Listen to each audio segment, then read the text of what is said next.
Welcome to a world where facts about animals will leave you amazed, confused, and possibly questioning everything you thought you knew. In the next 4 hours, you're about to discover mind-blowing animal facts that sound like something out of a sci-fi movie. But trust us, they're 100% true. From creatures with superhuman abilities to wild behaviors that will shock you, we've got it all. So sit back, relax, and get ready for an adventure into the animal kingdom that will change the way you see the world, one unbelievable fact at a time. Let's dive in. Fact number 1. The mantis shrimp's punch is as fast as a bullet. The mantis shrimp might just be the most terrifying creature in the ocean. And no, I'm not exaggerating. It has one of the fastest and most powerful punches in the entire animal kingdom. And when I say fast, I mean faster than the blink of an eye. Its punch is so quick that it can literally boil water, create shock waves, and even produce light. Yes, a shrimp that punches so hard it makes light. Let that sink in. This little creature, which usually measures between 4 and 12 inches long, has an ability that seems more like something out of a sci-fi movie than real life. The punch of a mantis shrimp accelerates at over 10,000 Gs, meaning it moves 10,000 times the force of gravity. Just to put that in perspective, a fighter pilot might experience around 9 Gs during an extreme maneuver, and they risk blacking out. A car crash at high speeds? That might hit 100 Gs. The mantis shrimp, it's punching with 10,000 Gs of acceleration.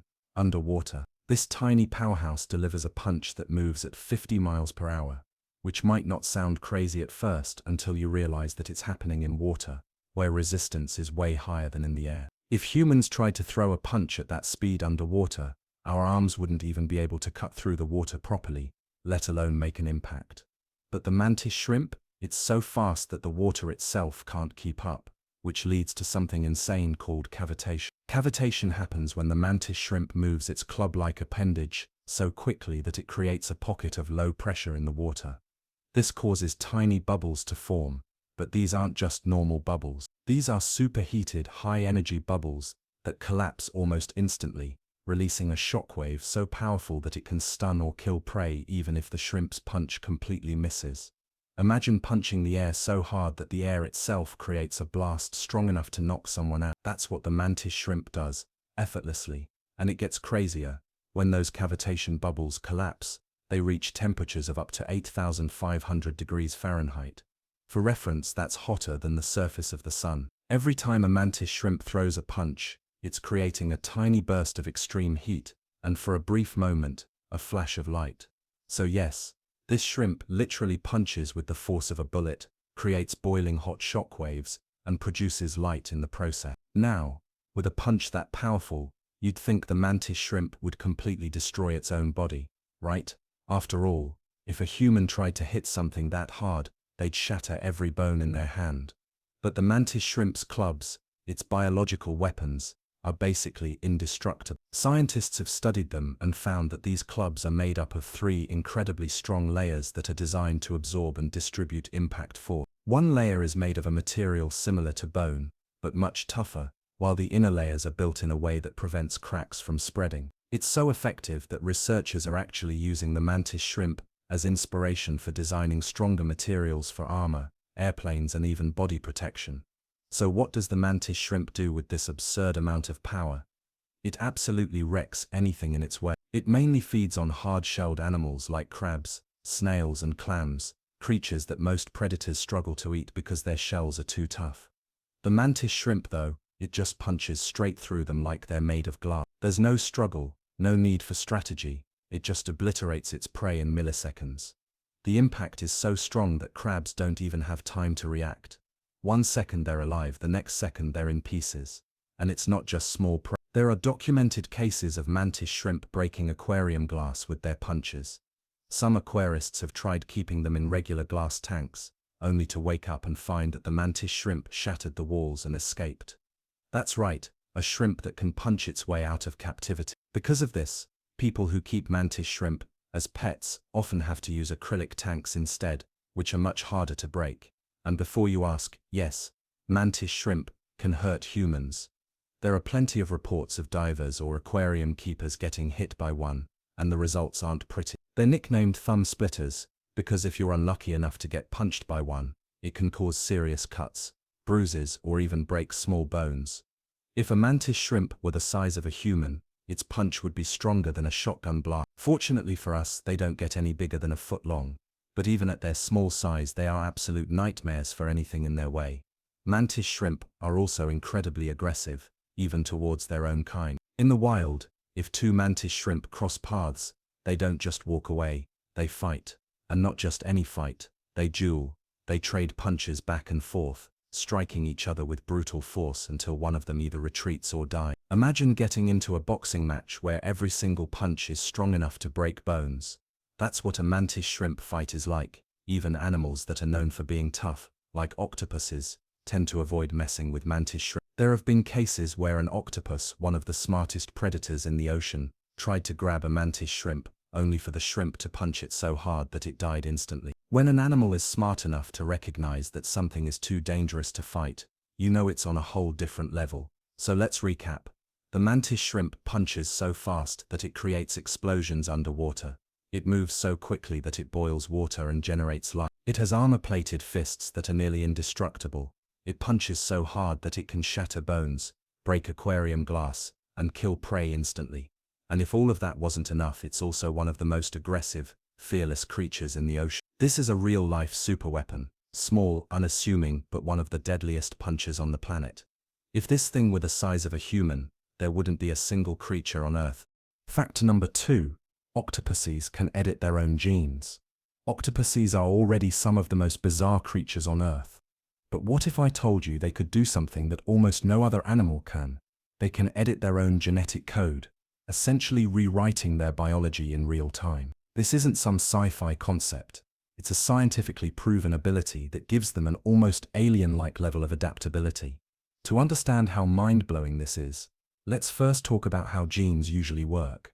In most animals, including humans, DNA is like an instruction manual. It tells your body how to grow, function, and respond to the world around you.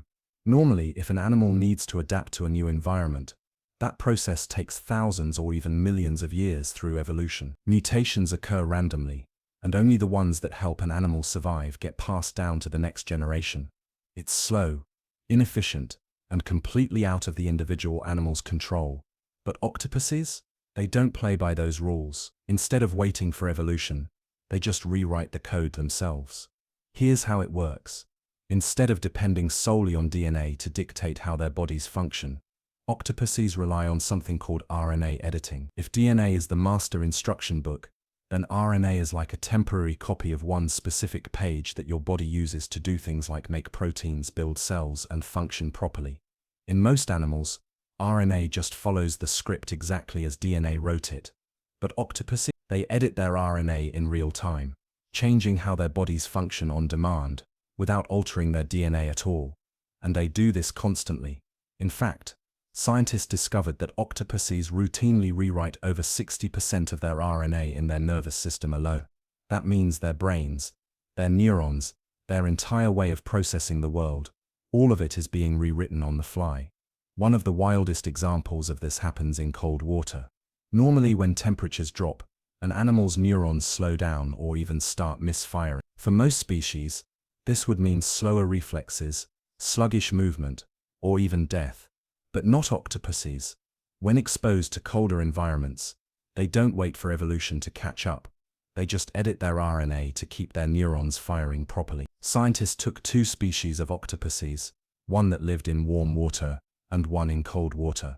And when they compared their genetic instructions, they found that the cold water octopus had completely rewritten its RNA to survive the frigid temperature. Imagine if humans moved to Antarctica, and instead of freezing to death, we just rewrote our genetic instructions on the spot, so that our bodies could generate heat like a furnace. That is not normal. But it gets even weirder. Scientists now think this ability might be one of the reasons octopuses are so intelligent. Think about it. Most animals have brains that develop based on fixed genetic instruction. But if octopuses are constantly rewriting their own brain functions while they're alive, it means their intelligence isn't just something they were born with. They can literally upgrade their minds in real time. And we already know octopuses are freakishly smart. They can solve puzzles, navigate mazes, and even recognize individual humans. There are real-life cases of octopuses escaping from aquariums, sneaking out of their tanks at night to steal food from other creatures, and then returning before morning like criminal masterminds. There was even an octopus named Otto who got so annoyed by a bright light above his tank that he figured out how to shoot water at it to short-circuit it. And this isn't just some rare occurrence. Octopuses are known for their problem-solving ability. In one experiment, an octopus was given a jar with food inside, and it quickly learned how to unscrew the lid to get the snack. In another case, an octopus figured out how to climb out of its tank, move across the room, enter another tank to steal food, and then go back home like nothing happened. At this point, they're not just smart, they're straight up plotting things. But here's where things start getting really weird. Scientists have studied the octopus genome, and what they found shocked them. Octopuses are so genetically unique that they don't really fit in with other animals on Earth. Their ability to edit their RNA is something we almost never see in vertebrates. Their brains work in a completely different way from mammals, birds, and reptiles, and their genetic structure is so strange that some scientists have seriously suggested the theory that octopuses might not have evolved on Earth, like everything else.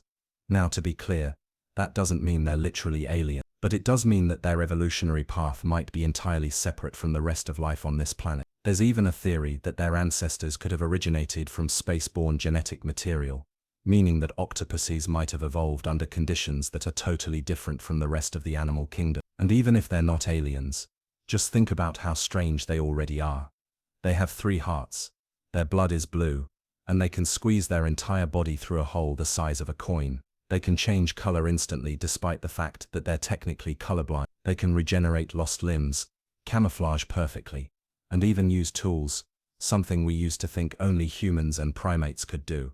There's even evidence that some octopuses have developed hunting strategies that involve deception and trickery. Some species will mimic the movements and appearance of other, more dangerous creatures to scare off predators. Others will team up with fish using signals and gestures to communicate, like they're running a coordinated heist. So let's put this all together. Octopuses are biological hackers. They can edit their own RNA, allowing them to change how their bodies and brains function in real time. This ability lets them adapt instantly to extreme environments, without needing evolution to do the work for them. Scientists now think this could be a key reason why octopuses are so ridiculously intelligent. They're escape artists, problem solvers, and some of the smartest creatures in the ocean. Their genetic structure is so bizarre that some researchers have even questioned whether their evolutionary history is separate from the rest of Earth's life forms.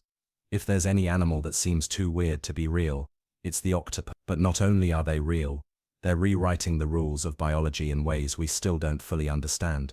And if they're capable of changing themselves this much already, just imagine what else they might be able to do that we haven't even discovered. Fact number 3. Wombat poop is cube-shaped. Wombats are adorable, pudgy little marsupials from Australia, but they have one of the most mind-blowing biological quirks in the entire animal kingdom. Unlike every other creature on the planet, wombats poop in cubes. Perfect little 6-sided cubes, as if someone shaped them with a tiny mold. Now, if that sounds fake, I get it. Cube-shaped poop doesn't seem possible. How does something round and soft, coming from a tube-shaped intestine, come out as a cube? It's like breaking the laws of physics, but it's 100% real, and for years, scientists had no idea how it happened. First, let's talk about why wombats do this in the first place. It's not just some random biological mistake. Wombats actually need their poop to be cube-shaped because they use it to communicate and mark their territory. Unlike many other animals, wombats can't see very well, so they rely heavily on their sense of smell to find mates and tell other wombats, "Hey, this is my turf." They leave their poop in high-traffic areas, stacking it up on rocks, logs, and dirt mounds. But here's the thing, if their poop were round, like most animals, it would just roll away. That's a big problem when you live in an environment with wind, rain, and other creatures walking through your territory. So wombats evolved a genius solution: make their poop into cubes so it stays in place. The shape prevents it from rolling away, keeping their messages exactly where they want them. Now that explains why they have cube-shaped poop, but for decades, scientists were stumped on how they were actually making it.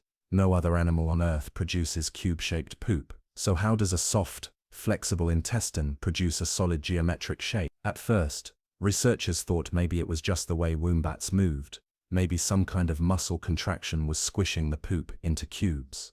But that didn't make sense because most animals, including humans, have intestines that squeeze in a uniform way. No amount of muscle contractions should be able to turn something into a cube. The real answer: wombats have a completely unique digestive system. Unlike humans, whose intestines are uniform in shape, wombats have irregularly shaped intestinal walls. Scientists discovered that different sections of a wombat's intestine stretch at different rates. Some parts are more rigid, and others are more flexible. When food moves through their intestines, some sections contract more tightly than others, gradually shaping the poop into a cube as it moves along. It's like making a cube out of clay. If you press it in just the right way from all sides, you'll eventually form a six-sided shape. Wombats' intestines do this naturally through their digestion process. But there's another reason wombats need this unique digestive system. They have an insanely slow metabolism. Wombats live in dry, harsh environments where food and water can be scarce. To survive, their bodies extract every last bit of moisture and nutrients from their food, which means their digestion takes an insanely long time, up to 14 days from the moment they eat to the moment they poop. That's one of the slowest digestion processes of any mammal. This super long digestion time is what allows their intestines to gradually form the poop into cubes, pressing and drying it until it holds its shape perfectly. And just to prove how precise this process is, when researchers studied fresh wombat poop under a microscope, they found that each cube had almost perfectly flat sides and sharp edges. Nature literally perfected a way to create poop with straight edges. But let's take a second to appreciate just how rare this is. In nature, nothing naturally forms into cubes, unless it's a crystal or a mineral. Even water droplets, which should logically form cubes in cold temperatures, always end up spherical because of physics. But wombat perfect little cubes, every time. And what's even crazier, wombats produce around 80 to 100 cubes of poop every single night. Imagine being able to poop out perfectly shaped blocks like a factory conveyor belt. Now scientists are so fascinated by this that they're studying wombat intestines to help improve human engineering. Think about it. Humans spend millions of dollars developing machines to mold materials into cubes. But wombats do it naturally inside their own body. Engineers are now looking at wombat intestines for inspiration on how to efficiently shape soft materials into cube-like structures without wasting energy. In fact, the same concept that wombats use to form their poop is now being explored in industries like soft robotics, designing flexible machines that can change shape without breaking. But there's one more crazy thing about wombats. Even though they look slow and chubby, they can run up to 25 miles per hour. That's as fast as a racehorse for short distances. And their defense mechanism, they literally weaponize their butt. Wombats have super thick cartilage and muscle on their rear ends, making their butts as hard as a rock. If a predator like a dingo tries to attack them, wombats will dive headfirst into a tunnel and block the entrance with their butt. Their thick rear end absorbs the impact of bites and scratches like armor. Some wombats even use their butt as a weapon, slamming predators against tunnel walls until they give up and leave. So let's recap. Wombats are the only animals on Earth that produce cube-shaped poop. They evolved this ability to keep their poop from rolling away, so they can mark their territory. Their intestines stretch in an irregular way, which gradually molds the poop into a six-sided cube. Their digestion is one of the slowest in the animal kingdom, taking up to 14 days to fully process food. Scientists are now studying wombats to improve engineering and robotics based on how their intestines mold soft material. And if that wasn't enough, wombats run as fast as racehorses and use their armored butts as weapons to defend themselves. Nature is insane, and wombats are one of the weirdest, most incredible examples of how evolution can produce something that sounds fake. Fact number 4. The immortal jellyfish can revert to its youthful state. In the vast, mysterious depths of the ocean, there exists an animal so unique, so mind-boggling, that it challenges everything we know about life, aging, and death. This creature is the immortal jellyfish, Teratopsis dornia, and its powers are so remarkable that it has earned its nickname due to its ability to essentially live forever, or at least, to avoid death in a way that no other known animal can replicate. While immortality is often the stuff of myths and legends, this jellyfish has found a way to make it a reality, at least on its own terms. The immortal jellyfish has the extraordinary and almost magical ability to reverse its aging process, transforming itself back into a juvenile state, effectively beginning its life cycle again. Imagine living your life, only to discover that whenever you face adversity, you can hit the reset button, revert to your earlier years, and continue to live as if you were starting fresh. This jellyfish does just that, almost like something out of science fiction, but in the world of nature, this ability is a very real phenomenon. To truly understand this phenomenon, we need to break down the biological process that allows the immortal jellyfish to defy the natural cycle of life and death. The life cycle of a typical jellyfish, such as those you see floating through the water, is fairly standard. It begins as a larvae, a tiny microscopic organism that hatches from eggs. These larvae then attach to surfaces, like rocks or seaweed, and begin to develop into a polyp. From there they grow into a medusa, which is the adult form we recognize as a jellyfish. In most species of jellyfish, the adult form of the medusa is the last stage in their life cycle. Once a jellyfish reaches this point, it will eventually die, completing the natural course of its existence. But the immortal jellyfish defies this norm in an extraordinary way. Instead of dying, it has developed the ability to reverse its life cycle after reaching the medusa stage, effectively rejuvenating itself and starting over as a polyp once again. This process, known as transdifferentiation, allows the jellyfish to turn back the biological clock and become young again.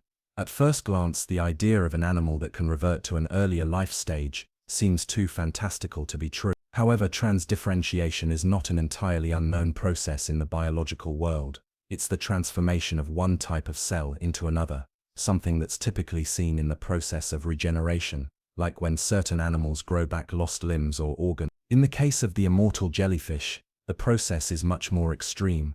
When the jellyfish encounters stress, injury, or unfavorable environmental conditions, instead of succumbing to death or simply surviving as an adult, it reverts to an earlier developmental stage. In doing so, the cells of the jellyfish transform, essentially reverting back to their undifferentiated state, like a blank canvas. These undifferentiated cells can then become any type of cell necessary for the polyp stage, including those that form the structures of the juvenile jellyfish. This is not just a temporary pause in its life cycle, it's a full biological reset, an extraordinary transformation that rewinds the organism's existence and essentially gives it a second chance at life. The jellyfish doesn't simply live forever, it regenerates, renews, and rejuvenates at will, essentially avoiding the fate that most animals face, aging and eventual death.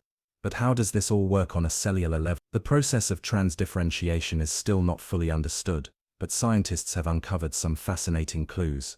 The key to the jellyfish's ability to rejuvenate itself lies in its stem cells and regenerative biology. Stem cells are undifferentiated cells that have the potential to develop into various types of specialized cells. In the case of the immortal jellyfish, it has a remarkable ability to convert its mature, specialized cells into these undifferentiated stem cells. Once this transformation occurs, the jellyfish can use those stem cells to create any cell it needs, allowing it to revert to an earlier stage in its life cycle. This ability isn't just a rare fluke of nature, it's a process that the jellyfish uses to survive and thrive in the face of stress, injury, or environmental changes. When the jellyfish's environment becomes less hospitable, perhaps due to changes in temperature, food scarcity, or physical injury, it begins the process of transdifferentiation. This helps it avoid death by reverting to a more resilient juvenile form. In a sense, it's almost as if the jellyfish has learned to escape the constraints of time. It is not bound by the typical patterns of life and death that most creatures are governed by. The immortality of the jellyfish doesn't mean it is invulnerable to predators, environmental hazards, or disease. It can still be eaten by other animals, and it can still be affected by factors like pollution, climate change, or other physical threats. However, its ability to regenerate and reset its life cycle gives it a survival advantage in comparison to other animals. While most creatures face death as a natural part of their life cycle, the immortal jellyfish has discovered a way to avoid this fate, at least for the time being. This biological miracle has intrigued scientists for years, and research into the mechanisms behind the jellyfish's regenerative abilities could lead to groundbreaking discoveries in fields like aging, regenerative medicine, and cellular biology. Imagine a world where we could harness the powers of transdifferentiation to regenerate damaged tissues, reverse aging, or even extend our lifespan. While humans are far from achieving the regenerative abilities of the immortal jellyfish, studying this organism could provide important insights into human health, healing, and longevity. In fact, scientists are already looking at the jellyfish's remarkable regenerative powers as a potential model for human applications. One area of great interest is in tissue regeneration. Just as the jellyfish is able to grow new cells and reset its life cycle, researchers hope to apply similar techniques to help heal damaged tissues in humans, potentially aiding in the recovery from injuries, burns, or even age-related degeneration. There's also the possibility of unlocking new methods for treating diseases, such as cancer, where the body's cells grow uncontrollably. If we could control cellular differentiation in the same way the immortal jellyfish does, it could revolutionize the way we treat chronic diseases. While these possibilities are still far from being realized, the immortal jellyfish serves as a powerful reminder of the hidden potential within nature. Its ability to reset its life cycle, renew itself, and live potentially for centuries, challenges everything we know about life and death. But beyond the science, there's something inherently beautiful and humbling about this organism's ability to essentially defy time. It teaches us that life is not just a linear progression from birth to death, but rather a dynamic, ever-changing process that can, under the right circumstances, be reshaped and transformed. So the next time you're in the ocean or learning about jellyfish, remember the immortal jellyfish, a creature that defies death and has unlocked the secret to eternal youth. While we may never be able to achieve immortality in the same way, studying this organism could help us unlock the biological secrets that could change the course of human health. Fact number 5.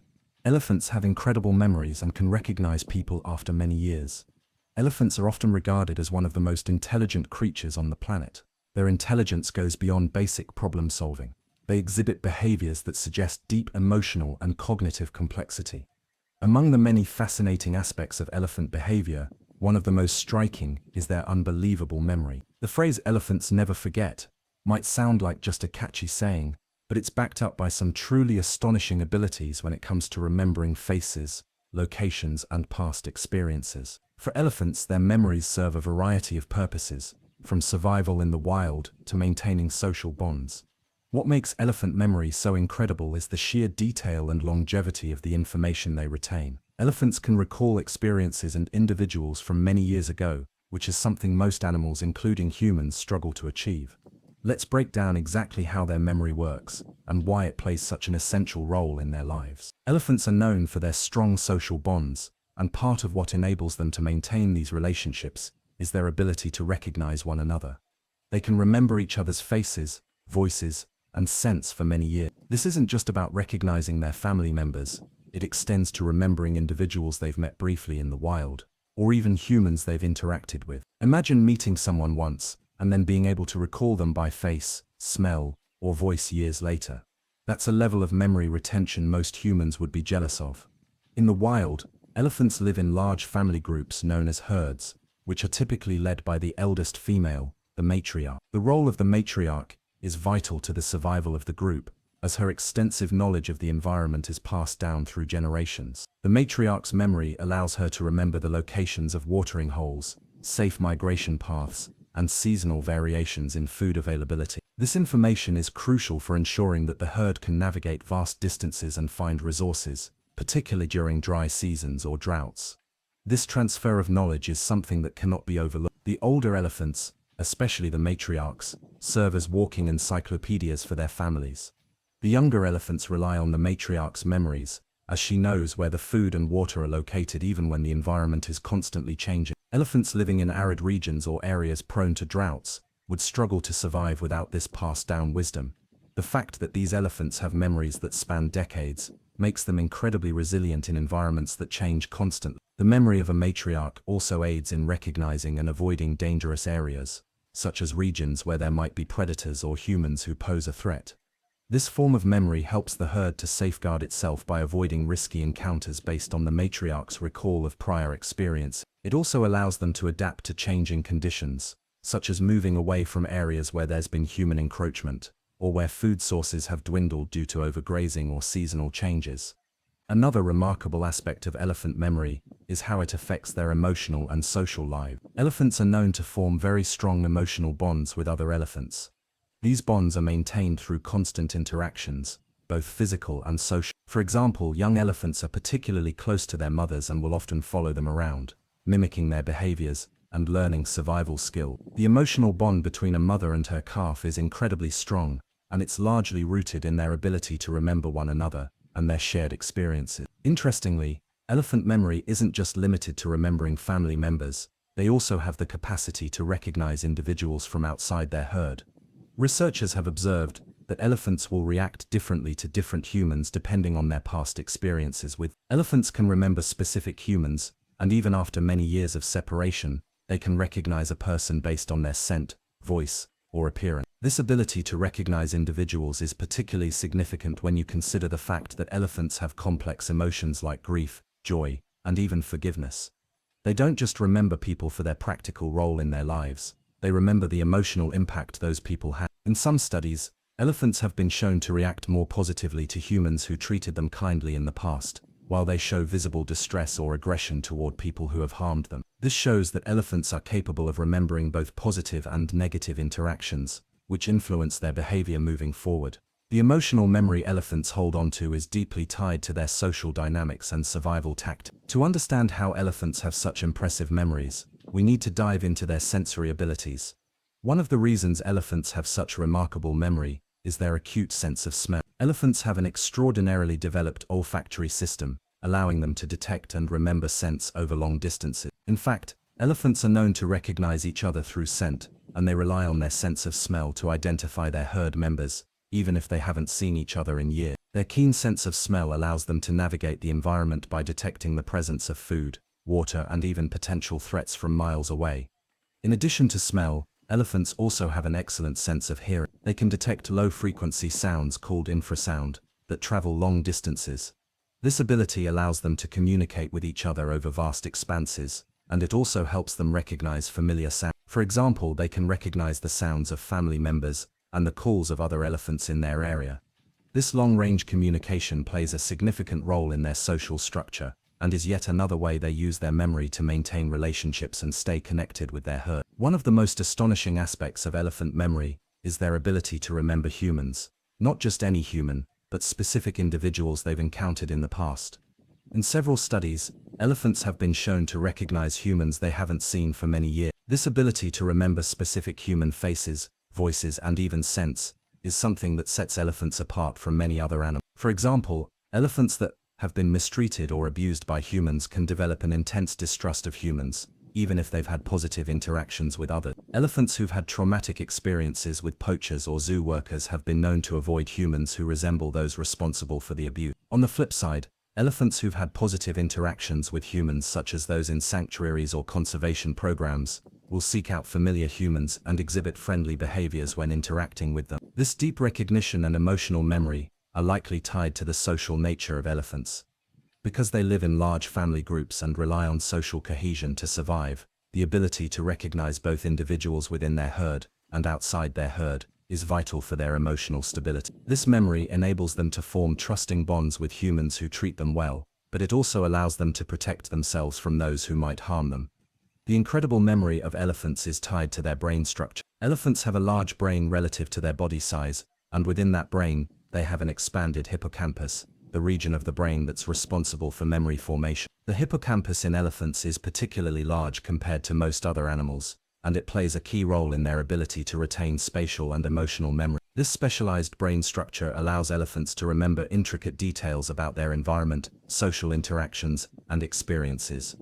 Additionally, elephants' sense of smell, which is crucial to their memory, is linked to their olfactory bulb, another region of the brain. The size and development of the olfactory bulb in elephants are extraordinarily large, further enhancing their memory capability. It's through this olfactory system that elephants can remember individual scents and detect even the faintest traces of familiar smells, which plays a role in their ability to recognize and recall past experiences and individuals. The implications of elephant memory aren't just interesting from a scientific standpoint, they also have real-world consequences for conservation efforts. Elephants' incredible memory and emotional intelligence make them particularly vulnerable to human-wildlife conflict. Elephants who remember negative interactions with humans, such as those involving poaching or habitat destruction, may become more aggressive toward human settlements, which can lead to fatal confrontation. Conversely, elephants who have had positive interactions with humans may be more likely to seek out conservation areas or cooperate with efforts to protect their species. Understanding the deep emotional and cognitive complexity of elephants can help conservationists design more effective strategies to mitigate these conflicts. It can also help improve the way humans interact with elephants, ensuring that these magnificent animals can live peacefully in the wild and avoid human-related threats. By recognizing the role memory plays in their behavior, we can change the way we approach elephant conservation. Fact number 6. Crows can use tools and even create them. When we think about intelligence, we often picture humans or maybe primates like chimpanzees, known for their ability to use and make tools. But here's a surprising fact that might make you rethink what you thought you knew. Crows are some of the most innovative tool users in the animal kingdom, and not only do they use tools, these birds actually make their own tools, and their method of doing so is more sophisticated than many would expect. You might see a crow in your backyard hopping around, picking at crumbs or scavenging in the streets. But don't let their casual appearance fool you. Crows are actually among the most intelligent of all birds. They've been observed using sticks, leaves, and even their own feathers to fashion tools. Tools they use to solve problems and reach food in ways that would be impossible with just their beaks alone. This isn't just instinct, it's calculated creative behavior that resembles the cognitive abilities of primates. Take a moment and think about how you might solve a problem. If there's a snack in a jar too deep to reach, the obvious solution might be to find something long enough to fish it out. If you didn't have a tool at hand, you'd probably look around for something, perhaps a stick or a straw. You might even bend it to make it more effective. Now imagine doing this without ever having seen anyone else use a tool, and with no knowledge that tools even exist. This is what crows do, and they do it regularly. In fact, the intelligence of crows goes way beyond what most of us ever thought was possible for birds. There's an island in the South Pacific, New Caledonia, where a species of crow, the New Caledonian crow, has been studied for its tool-using behavior. These birds can craft tools in a way that is almost eerily similar to humans. This crow species is known for not only using twigs and sticks to extract insects from tree bark, but also for fashioning those sticks into hooks. Yes, hooks, to pull food from hard-to-reach places. This shows that they don't just grab whatever is lying around. Instead, they assess the situation, decide what type of tool will best help them, and then modify an existing object. But the really mind-blowing part, these crows don't just use tools, they create them from scratch. Researchers have seen these birds take twigs or leaves and bend, twist, and break them to create the perfect tool for a specific task. Think about that for a second. To understand how complex this is, let's break it down a bit. First, these crows have to see a problem. Maybe there's food just out of reach, like a hidden bug inside a tree branch. They can't just dive in and grab it. But rather than giving up or flying away to find an easier meal, the crow begins to look around. They pick up a stick, a leaf, or even a bit of bark, and start working it into the tool they need.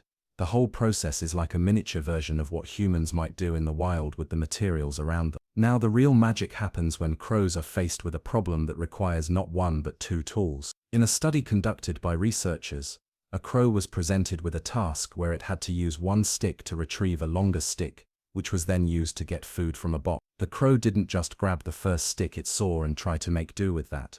Instead, it assessed the situation. It realized it couldn't reach the food with its beak or a short stick, so it used its first stick to drag the longer one closer. Then it used the longer stick to reach the food. This level of problem solving shows not only that crows have the ability to use tools, but also that they can think ahead and plan. What's even more amazing is that these birds don't need to be taught how to do this. In some of the experiments, the crows had never seen other crows using tools before. They didn't have a teacher guiding them. Instead, they figured it out by themselves. This kind of independent learning is a significant sign of cognitive flexibility, the ability to adapt and solve problems without the guidance of others. Crows can manipulate objects, assess them, and use them in a variety of ways, skills that are typically thought of as unique to humans and some primates. And it's not just about survival in the wild. Crows can use tools to meet complex needs beyond just food. Some studies have shown that crows can use sticks to access other objects, including things they don't even need to eat. They might use tools to explore their environment, manipulate objects, or even just play. This variety of uses shows that these birds are thinking in ways that extend beyond basic survival instinct. They are engaging in complex problem solving, demonstrating what we often think of as human-like intelligence. One study that stands out is the work done by Alex Kaselnik and his colleagues at the University of Oxford. In their experiments, they observed New Caledonian crows making tools to extract food. However, they didn't just make random tools. They observed that the crows would choose their materials wisely. Some twigs were more bendable, others were sturdier, and the crows were able to discern which material would be most effective for the task at hand. The ability to not only use tools but also to select the best tool for the job demonstrates a sophisticated level of cognitive processing. Interestingly, the crow's tool-making abilities are not just limited to finding food. In some controlled environments, researchers have given crows puzzles, tasks that require both planning and creativity. In one experiment, a crow was presented with a series of objects that it could use in combination to retrieve a reward. The crow wasn't just looking for a single tool, it was figuring out how to use different tools together. This collaborative tool use is another sign of their intelligence. Perhaps most fascinating of all is the fact that crows aren't the only bird species capable of using tools, but their abilities stand out. Ravens, another member of the crow family, have also been observed using tools, but their tool use isn't as creative or diverse as that of crows. Even though both ravens and crows share a similar intelligence, crows have taken this skill to new heights, showing that tool use isn't confined to one particular group of birds, but can emerge in a variety of species. The way crows use tools also forces us to reconsider our understanding of intelligence. In the animal kingdom, for decades humans thought that advanced tool use was something unique to humans and our closest relatives, like chimpanzees and orangutans. But crows have shown us that this trait can emerge in entirely different branches of the evolutionary tree. Their behavior makes it clear that we need to rethink the idea that intelligence is something exclusive to mammals or humans. In fact, crows' tool-making behavior is so impressive that it has led some scientists to argue that their intelligence might be more akin to human intelligence than we thought. In terms of problem-solving, creativity and the ability to learn independently, crows are showing us that the boundaries of intelligence are much broader than we initially believed. There's also an evolutionary side to this. Tool use can help a species survive in its environment. By being able to use and make tools, crows gain access to food sources that would otherwise be inaccessible, which provides them with a better chance of thriving. This tool-making behavior is not a random development, it's a skill that helps them adapt and overcome challenges in the wild, and over time it's likely that this skill has been passed down through generations, strengthening the crow population's ability to survive in ever-changing environments. Crows' use of tools isn't just an amazing scientific discovery, it's a reminder of how much we still have to learn about the minds of animals. These birds have shown us that intelligence, creativity and problem-solving abilities come in many forms. The next time you see a crow hopping around, don't just dismiss it as a simple scavenger. Remember, this bird might be solving complex problems. Fact number 7. Dolphins have names and can call each other by them.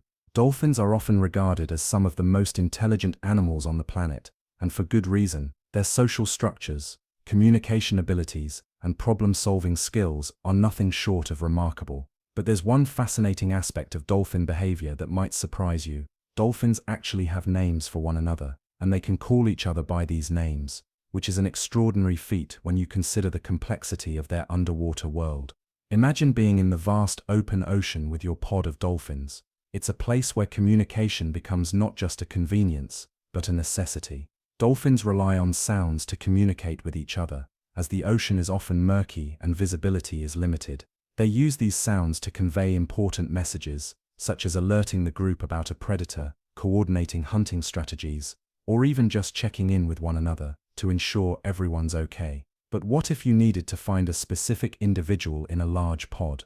What if you needed to identify and call out to one specific dolphin? Dolphins have solved this problem with what we might think of as names. The way they do this is through the use of unique signature whistles. These whistles are not random sounds, but are learned distinct vocalizations that are associated with a specific dolphin. Think of it like a name. Just as we assign names to people to identify them, dolphins do the same to recognize and call out to one another in their pods. When a dolphin uses a signature whistle, it's essentially calling the attention of another dolphin by their name, and the recipient responds to that specific whistle, much like how a person would respond to their name being called. So how do dolphins develop these names? Like human names, dolphins acquire their signature whistles when they are very young. Baby dolphins learn their signature whistle from their mothers, just as a human infant learns the sound of their own name. This whistle becomes a fundamental part of their identity within the pod. It's their personal vocal label. This learning process occurs during the early stages of a dolphin's life as they start to socialize and interact with other dolphins. It's fascinating to think that just like we learn the meaning and importance of our names, dolphins are doing something remarkably similar, but in the form of unique whistles. Now imagine the complexity of the dolphin's social structure. Pods of dolphins can vary in size, from a few individuals to dozens, and the larger the group, the more essential these names become. If a dolphin in a large pod needs to find or communicate with a specific individual, calling out a unique signature whistle helps them narrow down the search. It's a highly efficient system, allowing dolphins to maintain strong social bonds and navigate their environment with remarkable ease. But the implications of this behavior go far beyond simple identification. Dolphins aren't just recognizing each other for practical purposes like hunting or avoiding predators. These signature whistles are also a critical part of their emotional lives. Dolphins are known for their deep social connections and their ability to form lasting relationships with one another. Just like humans, dolphins have friends, allies, and family members within their pods, and calling each other by name allows them to strengthen those bonds. One study that explored this idea was conducted by a team of researchers from the University of St. Andrews in Scotland.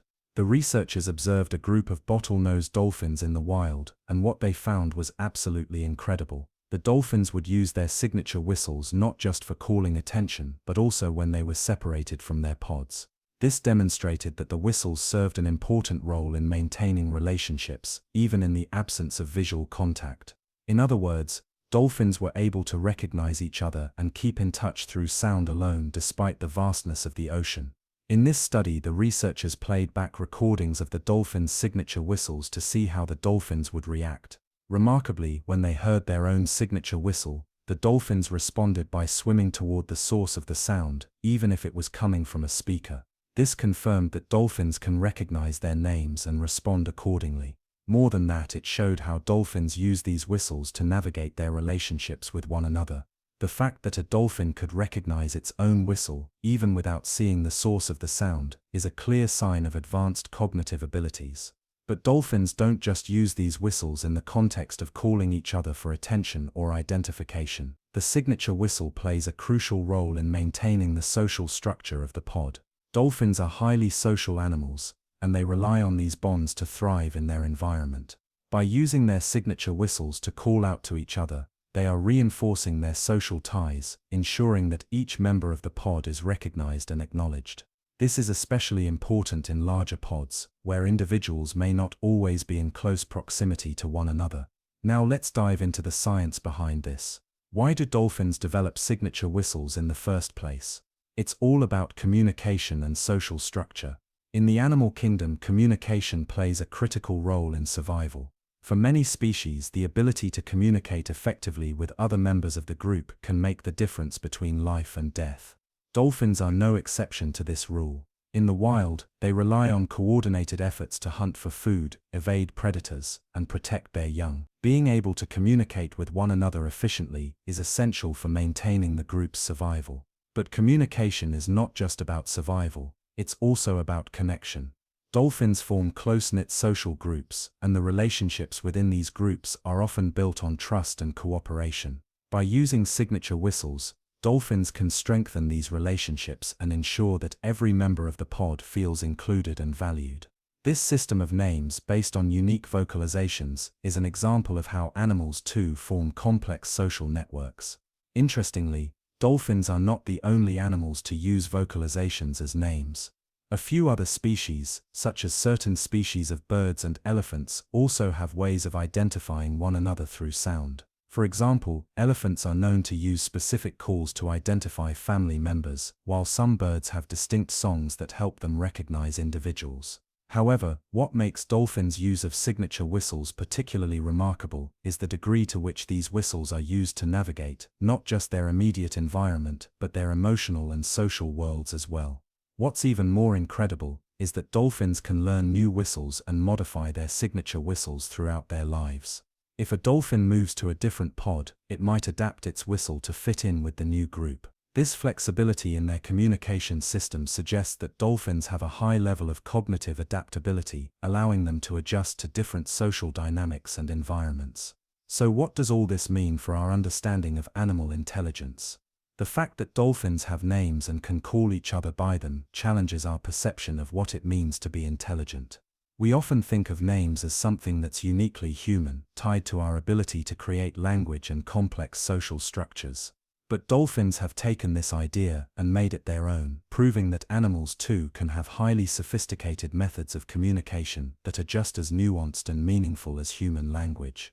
Ultimately, the discovery that dolphins have names shows us that animals are capable of far more than we've previously given them credit for. Their intelligence, emotional depth, and social structures are far more complex than we once thought, and it's clear that dolphins with their unique vocalizations and social bonds have an incredibly rich inner world. The next time you find yourself by the ocean, watching a pod of dolphins glide through the water, take a moment to think about the names they might be calling out to each other. In the vast expanse of the sea, these dolphins are not just surviving, they are living in a world of deep connections and complex communication, where every whistle, every call, and every bond matters. Fact number 8. Tardigrades can survive in space. Tardigrades are microscopic creatures that have become one of the most fascinating subjects of scientific research, and for good reason. Known by many as water bears, these creatures have earned their place in the annals of scientific history, due to their astonishing resilience in conditions that would obliterate most other life forms. Despite their tiny size, usually less than 1 millimeter in length, tardigrades have been found to survive in some of the most extreme environments imaginable, from the depths of the ocean to the frozen tundra, and even, believe it or not, in space.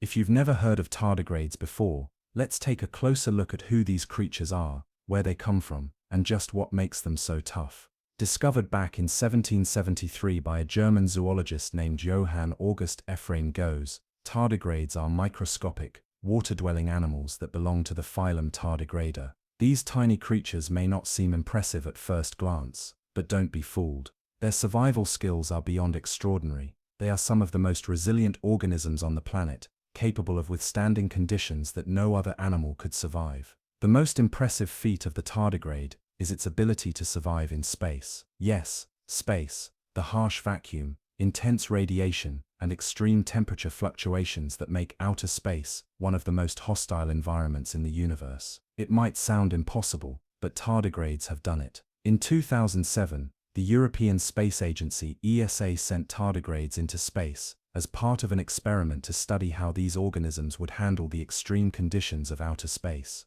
The creatures were placed on a mission aboard the Photon M3 spacecraft, and were exposed to the vacuum of space, cosmic radiation, and the fluctuating temperatures that are typical in space. The experiment lasted for over a week, and the results were absolutely mind-blowing. When the tardigrades returned to Earth, scientists discovered that many of them had survived the extreme conditions of space. Not only did they survive, but when rehydrated after the journey, many of them started moving, eating, and even reproducing. These tiny creatures, after being exposed to radiation levels that would be lethal to most other organisms, demonstrated that life, at least in their form, could endure even in the most hostile environment imaginable. So how did they do it? The secret lies in a process known as cryptobiosis. Cryptobiosis is a survival mechanism that allows tardigrades to essentially shut down their metabolic processes in response to extreme environmental stress. When faced with harsh conditions, such as dehydration, extreme temperature changes, or radiation, tardigrades enter this state of suspended animation, where they lose almost all of the water content in their bodies. This process leaves them in a sort of lifeless, dried-out form, known as a ton. During cryptobiosis, tardigrades' metabolic activity comes to a complete halt. They stop moving, stop eating, and stop reproducing. Their cells go into a kind of protective hibernation, and their DNA is shielded from damage. In this state, tardigrades are impervious to the ravages of radiation, temperature extremes, and even the vacuum of space. When conditions improve, such as when they're rehydrated, they can revive and return to normal life, continuing to carry out the activities of eating, moving, and reproducing. This ability to endure such extreme conditions is what allows tardigrades to survive in space. Space is incredibly harsh. The vacuum of space means there is no air, and temperatures fluctuate dramatically between extreme heat and cold, depending on whether the object is in direct sunlight or shadow. Radiation from the sun and cosmic rays are also intense in space. These conditions would immediately kill most other organisms, including humans. But tardigrades, with their cryptobiotic superpower, can endure it all. In fact, tardigrades can survive in space for extended periods. The 2007 ESA experiment demonstrated that some tardigrades were able to withstand exposure to the vacuum of space for more than a week. In this study, they were subjected to solar radiation, which would have otherwise caused irreparable damage to their cells and DNA. Yet when the tardigrades were rehydrated after the mission, they showed no signs of mutation or DNA damage. Instead, they began moving again and even reproduced. These extraordinary creatures proved that even in outer space, life, at least their form of life, could thrive. It's not just space that tardigrades can handle. These resilient creatures have been shown to survive in some of the most extreme environments on Earth, as well. Whether it's the boiling hot springs, the icy cold of polar regions, or the crushing pressures of the deep ocean, tardigrades have found ways to thrive. In fact, tardigrades have been found in some of the most extreme environments on Earth, including places with the highest radiation levels, and they've survived temperatures ranging from -273 degrees Celsius, near absolute zero, to +150 degrees C, far beyond the tolerance levels of most other animals. So what makes tardigrades so tough? One key factor is the presence of a sugar called trehalose. When tardigrades enter cryptobiosis,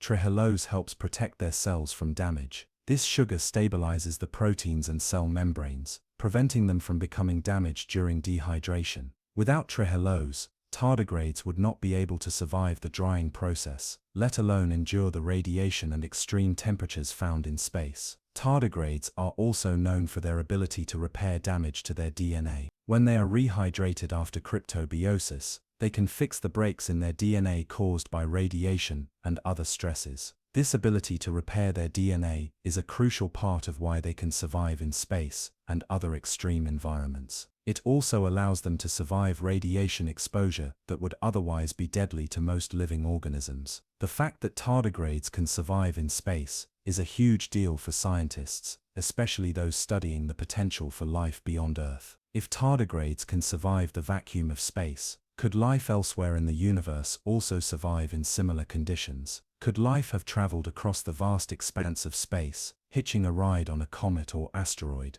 and survived to spread life to distant planets? This question has intrigued scientists for decades and is central to the study of astrobiology, the search for life beyond Earth. This research has led some scientists to propose the theory of panspermia, which suggests that life on Earth could have originated from microorganisms that came from space. According to this theory, life on Earth might have started when microorganisms, like tardigrades or other extremophiles, were carried to our planet by asteroids or comets. This idea is not just science fiction. It's supported by the resilience of creatures like tardigrades, which have shown that life can survive the harsh conditions of space. Tardigrades' incredible survival skills have made them a subject of interest in the space exploration community. If we are ever to explore other planets or moons in our solar system, it's important to understand how life can survive in such extreme conditions. Tardigrades, with their cryptobiotic abilities, could hold valuable clues to how life might be able to survive on planets with harsh environments, like Mars, Europa, or Titan.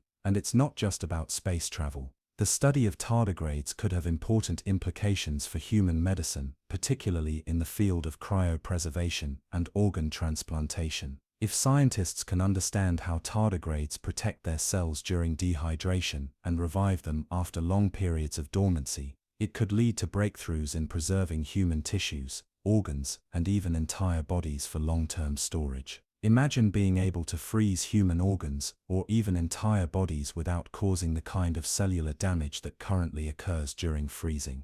Despite being microscopic, tardigrades are among the toughest creatures on Earth and beyond. They demonstrate that life is incredibly adaptable and resilient, capable of surviving even the harshest conditions imaginable. They are living proof that even in space, life can find a way to persist. Their ability to endure the vacuum of space, withstand radiation, and survive in extreme temperatures makes them one of the most remarkable organisms on the planet. In conclusion, tardigrades are not just fascinating because of their ability to survive in space, but because they embody the concept of resilience in the natural world. Their extraordinary survival skills remind us that life is capable of more than we could ever imagine, surviving even in the most extreme, inhospitable conditions. Whether in space, the deepest parts of the ocean, or the boiling heat of hot springs, tardigrades continue to surprise us with their remarkable abilities. And as scientists continue to study these microscopic creatures, there's no telling what other secrets of survival they will reveal. Fact number 9. Seahorses are the only animals where males get pregnant. When you think of pregnancy, you probably picture a female animal carrying young until they're ready to be born. But in the world of seahorses, the rules are flipped on their head. These extraordinary creatures are one of the few animals that make reproduction not just fascinating but astonishingly unique. Male seahorses, not females, are the ones that get pregnant and carry the babies. This anomaly in the animal kingdom is something that continues to intrigue scientists, nature lovers, and anyone fascinated by the wonders of the ocean. The male seahorse plays a role that we typically associate with females in other species. In fact, seahorses are the only known animal where the males go through pregnancy, an extraordinary feat that's full of surprising details and interesting facts. Seahorses belong to a family of fish called Syngnathidae, which also includes pipefish and sea dragons. While many marine animals rely on females to care for the young, seahorses have developed a system where males take on the critical responsibility of carrying the fertilized eggs until they hatch. This might sound strange at first, but let's take a deeper dive into how this works. The process begins with a beautiful and intricate courtship ritual. When it's time to mate, the female seahorse will approach the male, often changing colors in a dazzling display of affection. The two seahorses will then engage in a dance, where they perform synchronized movements, intertwining their tails and swimming side by side in what looks like a graceful ballet. This dance is part of the bonding process, and it's during this display that the female seahorse transfers her eggs into the male's brood pouch, a specialized organ that he uses to carry the eggs. It might seem strange to think that the male has such an elaborate pouch on his body, but this is where the magic happens. The male's brood pouch is an extraordinary structure. Think of it as a protective incubator, where the fertilized eggs will develop into tiny seahorses. Inside the pouch, the male seahorse has the ability to adjust the conditions for the developing embryos. He can regulate things like salinity, temperature, oxygen levels, and even the pH balance to ensure the environment is just right for the babies. Once the eggs are safely inside the pouch, the male fertilizes them. Unlike other species, where fertilization happens externally or inside the female's body, the male seahorse holds the eggs in his pouch and provides them with a secure place to grow. The male also nourishes the embryos by secreting special fluids that help in their development. Over the course of about 10 days to several weeks, the embryos grow, develop, and start to resemble tiny, fully formed seahorses. What's fascinating about this process is that much like mammals, the male seahorse is actively caring for the young. He continues to provide protection, oxygen, and nutrients, while simultaneously controlling the environment inside his pouch to create the optimal conditions for his offspring. He is in essence the one responsible for creating a safe environment for the embryos to develop, and this level of care and involvement is extraordinary in the animal kingdom. But it's not just the care that's fascinating. The male seahorse is also carrying the eggs during one of the most critical phases of development, which is essential for the survival of the species. The protective pouch helps to shield the eggs from predators, parasites, and other dangers. The male doesn't just act as a vessel for the young, he is a true caretaker, ensuring that they are kept in a secure, controlled environment until they are ready to be born. The next phase is where the male seahorse truly becomes a biological marvel. Once the embryos have fully developed and are ready to face the world, the male goes into labor. This might sound surprising, considering the typical idea of pregnancy, but the male seahorse undergoes a labor process that is akin to what we would expect from a female in other species. The male will experience contractions and rhythmic movements, which help him expel the tiny seahorses from his pouch. Depending on the species of seahorse, he may give birth to anywhere from a dozen to several hundred tiny babies in one go. The babies are born fully developed, but they are extremely small and delicate. They are immediately independent and able to swim off into the surrounding water, but their chances of survival are still low at this stage. they are highly vulnerable to predators and the challenges of the marine environment. Despite these risks, the babies have a much better chance of survival because of the protective environment they experienced inside the male's pouch. But the father's role doesn't end with birth. He continues to protect the babies, even after they've left his pouch. Many species of seahorses, especially those in more protective environments, will stay close to their babies for a while to ensure that they are safe. This may involve guiding them to areas with more food or hiding from larger predators, ensuring that their offspring have the best chance at survival. One of the most surprising aspects of male seahorses is that they can become pregnant multiple times in one breeding season. This means that male seahorses can mate with several females in a short period, becoming pregnant, giving birth, and then repeating the process. Some species of seahorses have been known to mate every 10 to 14 days, meaning that a male can have several batches of offspring in a single season. The fascinating thing here is that the male seahorse's ability to take on pregnancy allows for a higher reproductive output for the species. With males carrying and birthing the babies, the females can produce more eggs in a shorter amount of time, and the chances of the seahorse population thriving are greater. This evolutionary strategy is thought to be a way to increase the chances of survival for the species by having multiple individuals involved in reproduction, rather than relying solely on the females. This reproductive method also helps to ensure that the population of seahorses can adapt to their environment. With the male seahorse carrying the babies and the female able to focus on producing more eggs, the species has the potential to keep up with the challenges of the ocean environment, including predators, environmental changes, and food availability. But despite the incredible process of male pregnancy, seahorses are facing significant threats in the wild. Pollution, habitat destruction, and illegal fishing practices are all taking a toll on seahorse populations. Many species of seahorses are now endangered or vulnerable due to the destruction of their natural habitats. Conservation efforts are working to protect these fascinating creatures, but these efforts must focus on preserving both their environment and their ability to reproduce. It's also important to note that seahorses play a vital role in the marine ecosystem. As tiny predators, they help control populations of small crustaceans and other invertebrates, keeping the balance in check. Without seahorses, marine ecosystems could become unbalanced, with too many of these smaller creatures running rampant.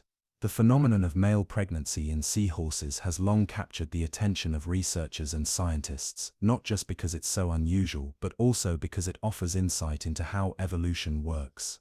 It challenges the traditional notion of reproductive roles, showing that nature can take surprising paths when it comes to ensuring the survival of a species. Male pregnancy is an extreme adaptation, one that allows for both males and females to share in the responsibility of producing the next generation. In recent years, the seahorse's unique reproductive system has even inspired medical research. Scientists are studying seahorse pregnancy in an attempt to understand how male animals can carry offspring and the implications this may have for human reproductive health. By studying seahorse biology, researchers hope to uncover valuable insights that could one day help in fields like fertility treatments or pregnancy research. The seahorse's remarkable reproductive system serves as a testament to the wonders of evolution. While the seahorse may seem like a simple small creature, its ability to defy typical biological norms makes it one of the most intriguing and captivating animals on the planet. Whether you're fascinated by their male pregnancy or simply love their whimsical horse-like appearance, seahorses remain a true marvel of the natural world. Fact number 10. A group of flamingos is called a flamboyance. The flamboyant flamingo. When you think of flamingos, one of the first things that probably comes to mind is their stunning pink plumage, elegant postures, and unique, graceful movements. Flamingos, in their distinct and colorful appearance, have captured the fascination of people for centuries. However, there's another element to flamingos that makes them even more interesting, and that's the term used to describe a group of these birds, a flamboyance. This particular term captures the essence of these birds perfectly, not only because of their flamboyant color, but also because of their social behavior and the spectacle they create when gathered together in large numbers. Flamingos are easily recognized for their striking pink to red feathers, which are due to the carotenoid pigments in their food, such as algae, brineflies, and small crustaceans. The more intense the pigments in their diet, the more vibrant their colors become. This diet and their corresponding colors are one of the reasons flamingos are often described as flamboyant. The flamingo's plumage can range from pale pink to an intense scarlet hue, with the deepest shades resulting from the most pigmented foods. This color variation gives flamingos their signature look and plays an important role in their social interactions. But color alone doesn't define what makes flamingos so captivating. Their long, graceful necks and unique posture, along with their coordinated movements in large colonies, make them even more interesting. A flamboyance of flamingos, as they're referred to when in a group, is much more than just a collection of birds. It's an immersive spectacle of synchronized motion, beauty, and intricate social interactions. It's hard not to be mesmerized by the sight of hundreds or even thousands of flamingos standing in perfect formation, wading together in the water, or taking off in flight, their wings flapping in unison. The flamboyance is not just a poetic term though, it speaks to the flamingo's intricate social structure. These birds are incredibly social animals, and they rely on the safety and support of large groups for various reasons. One of the most important benefits of living in such large colonies is protection from predators. By gathering together in large numbers, flamingos significantly reduce the risk of being singled out by a predator. The sheer size of the group makes it much more difficult for any one bird to be targeted. Additionally, flamingos alert one another to danger, allowing them to move as a coordinated unit to escape threats. In this way, their social behavior has evolved to enhance their survival. The size of a flamingo group can vary greatly depending on the species and location, with some colonies containing thousands of flamingos and others being much smaller. In some cases, flamingos are found in large breeding colonies, where thousands of birds gather to lay eggs and raise their young. These colonies can be so large that they become important features of the landscape. The sight of a vast colony of flamingos can be awe-inspiring, as it looks like a massive living, moving organism. Whether they're feeding, preening, or performing courtship displays, flamingos often work in unison, creating a rhythm that seems to echo throughout the colony. This group behavior is vital to the flamingo's survival and is part of the reason why they are so well adapted to their environments. Flamingos are fascinating not only because of their appearance, but also because of their social behaviors. For instance, their feeding habits are a great example of how they work together as a group to maximize their chances of finding food. Flamingos are filter feeders, which means they use their specialized beaks to sift through water and mud in search of small organisms like algae, brine shrimp, and crustaceans. By feeding together in large groups, flamingos increase the likelihood of finding abundant food sources. In some cases, flamingos will even synchronize their movements, feeding in coordinated patterns to cover more ground. What's even more interesting is how flamingos engage in a synchronized dance during their courtship rituals. These rituals are elaborate and visually stunning, with flamingos performing synchronized head movements, bowing, and even group dancing. These courtship displays serve not only to attract mates, but also to reinforce the social bonds between the members of the colony. In some cases, flamingos may even form lifelong bonds with a mate, working together to build a nest and raise their young. Their courtship rituals and social structures are vital to maintaining the colony's health and cohesion. While the flamboyance of flamingos is visually captivating, it also reflects the strength of their social bonds and the vital role that large colonies play in flamingo life. However, despite their captivating nature, flamingos face significant challenges in the wild, including threats from habitat loss, pollution, and climate change. Wetlands, which are crucial habitats for flamingos, are disappearing rapidly due to human development, agricultural expansion, and pollution. In many parts of the world, flamingos are also at risk from changes in water quality, rising sea levels, and disruptions to the food chain caused by climate change. These challenges have made flamingo conservation efforts essential. Organizations and governments around the world are working to protect flamingo habitats and mitigate the effects of climate change. Conservation programs focus on habitat restoration, creating protected areas, and reducing pollution in key flamingo breeding sites. These efforts are crucial for ensuring that flamingos can continue to thrive in the wild. Another remarkable aspect of flamingos is their ability to adapt to extreme environments. These birds are found in a wide range of habitats, from tropical wetlands to high-altitude lakes in the Andes, and even in coastal regions with high salinity. Flamingos have specialized physiological adaptations that allow them to survive in such diverse environments. For example, flamingos have specialized salt glands located above their eyes that allow them to excrete excess salt from their bodies. This adaptation is particularly useful for flamingos that live in areas with high salinity, such as salt flats and alkaline lakes. Flamingos are also known to thrive in environments that would be inhospitable to many other species. In places like the high-altitude lakes of the Andes, where temperatures can drop below freezing and oxygen levels are low, flamingos have adapted to survive. The Andean flamingo, for example, has a unique ability to survive in these harsh conditions, where other birds would struggle. They feed on algae and microorganisms that thrive in these extreme environments, and their long legs and necks help them navigate the shallow, often brackish waters. The adaptability of flamingos is one of the reasons why they have been able to survive for millions of years. Over time, these birds have developed a number of unique traits that allow them to survive and thrive in a variety of environments. These adaptations have also made them one of the most successful and widespread bird species in the world. Despite these remarkable adaptations, flamingos still face many threats in the wild. The loss of wetland habitats, the impacts of climate change, and human encroachment on their territories all pose significant risks to flamingo populations. However, through ongoing conservation efforts and the protection of key habitats, it is hoped that the flamboyance of flamingos will continue to grace the world for generations to come. In conclusion, a group of flamingos is called a flamboyance, and the name couldn't be more fitting. These striking birds are not only beautiful to look at, but also exhibit complex social behaviors that help them thrive in their environments. From their synchronized feeding patterns to their elaborate courtship rituals, flamingos are a true spectacle of nature. As we continue to face environmental challenges, it's more important than ever to protect flamingos and their habitats so that future generations can continue to witness the breathtaking sight of a flamboyance of flamingos in the wild. Fact number 11. Narwhals have a unicorn horn, but it's actually a tooth. When you think of a unicorn, you likely picture a majestic horse-like creature with a spiraling horn protruding from its forehead. The idea of unicorns has captured the imagination for centuries, often depicted as mystical and magical beings. However, in the icy waters of the Arctic, there exists a creature with a horn very much like the mythical unicorns, and it's no fantasy.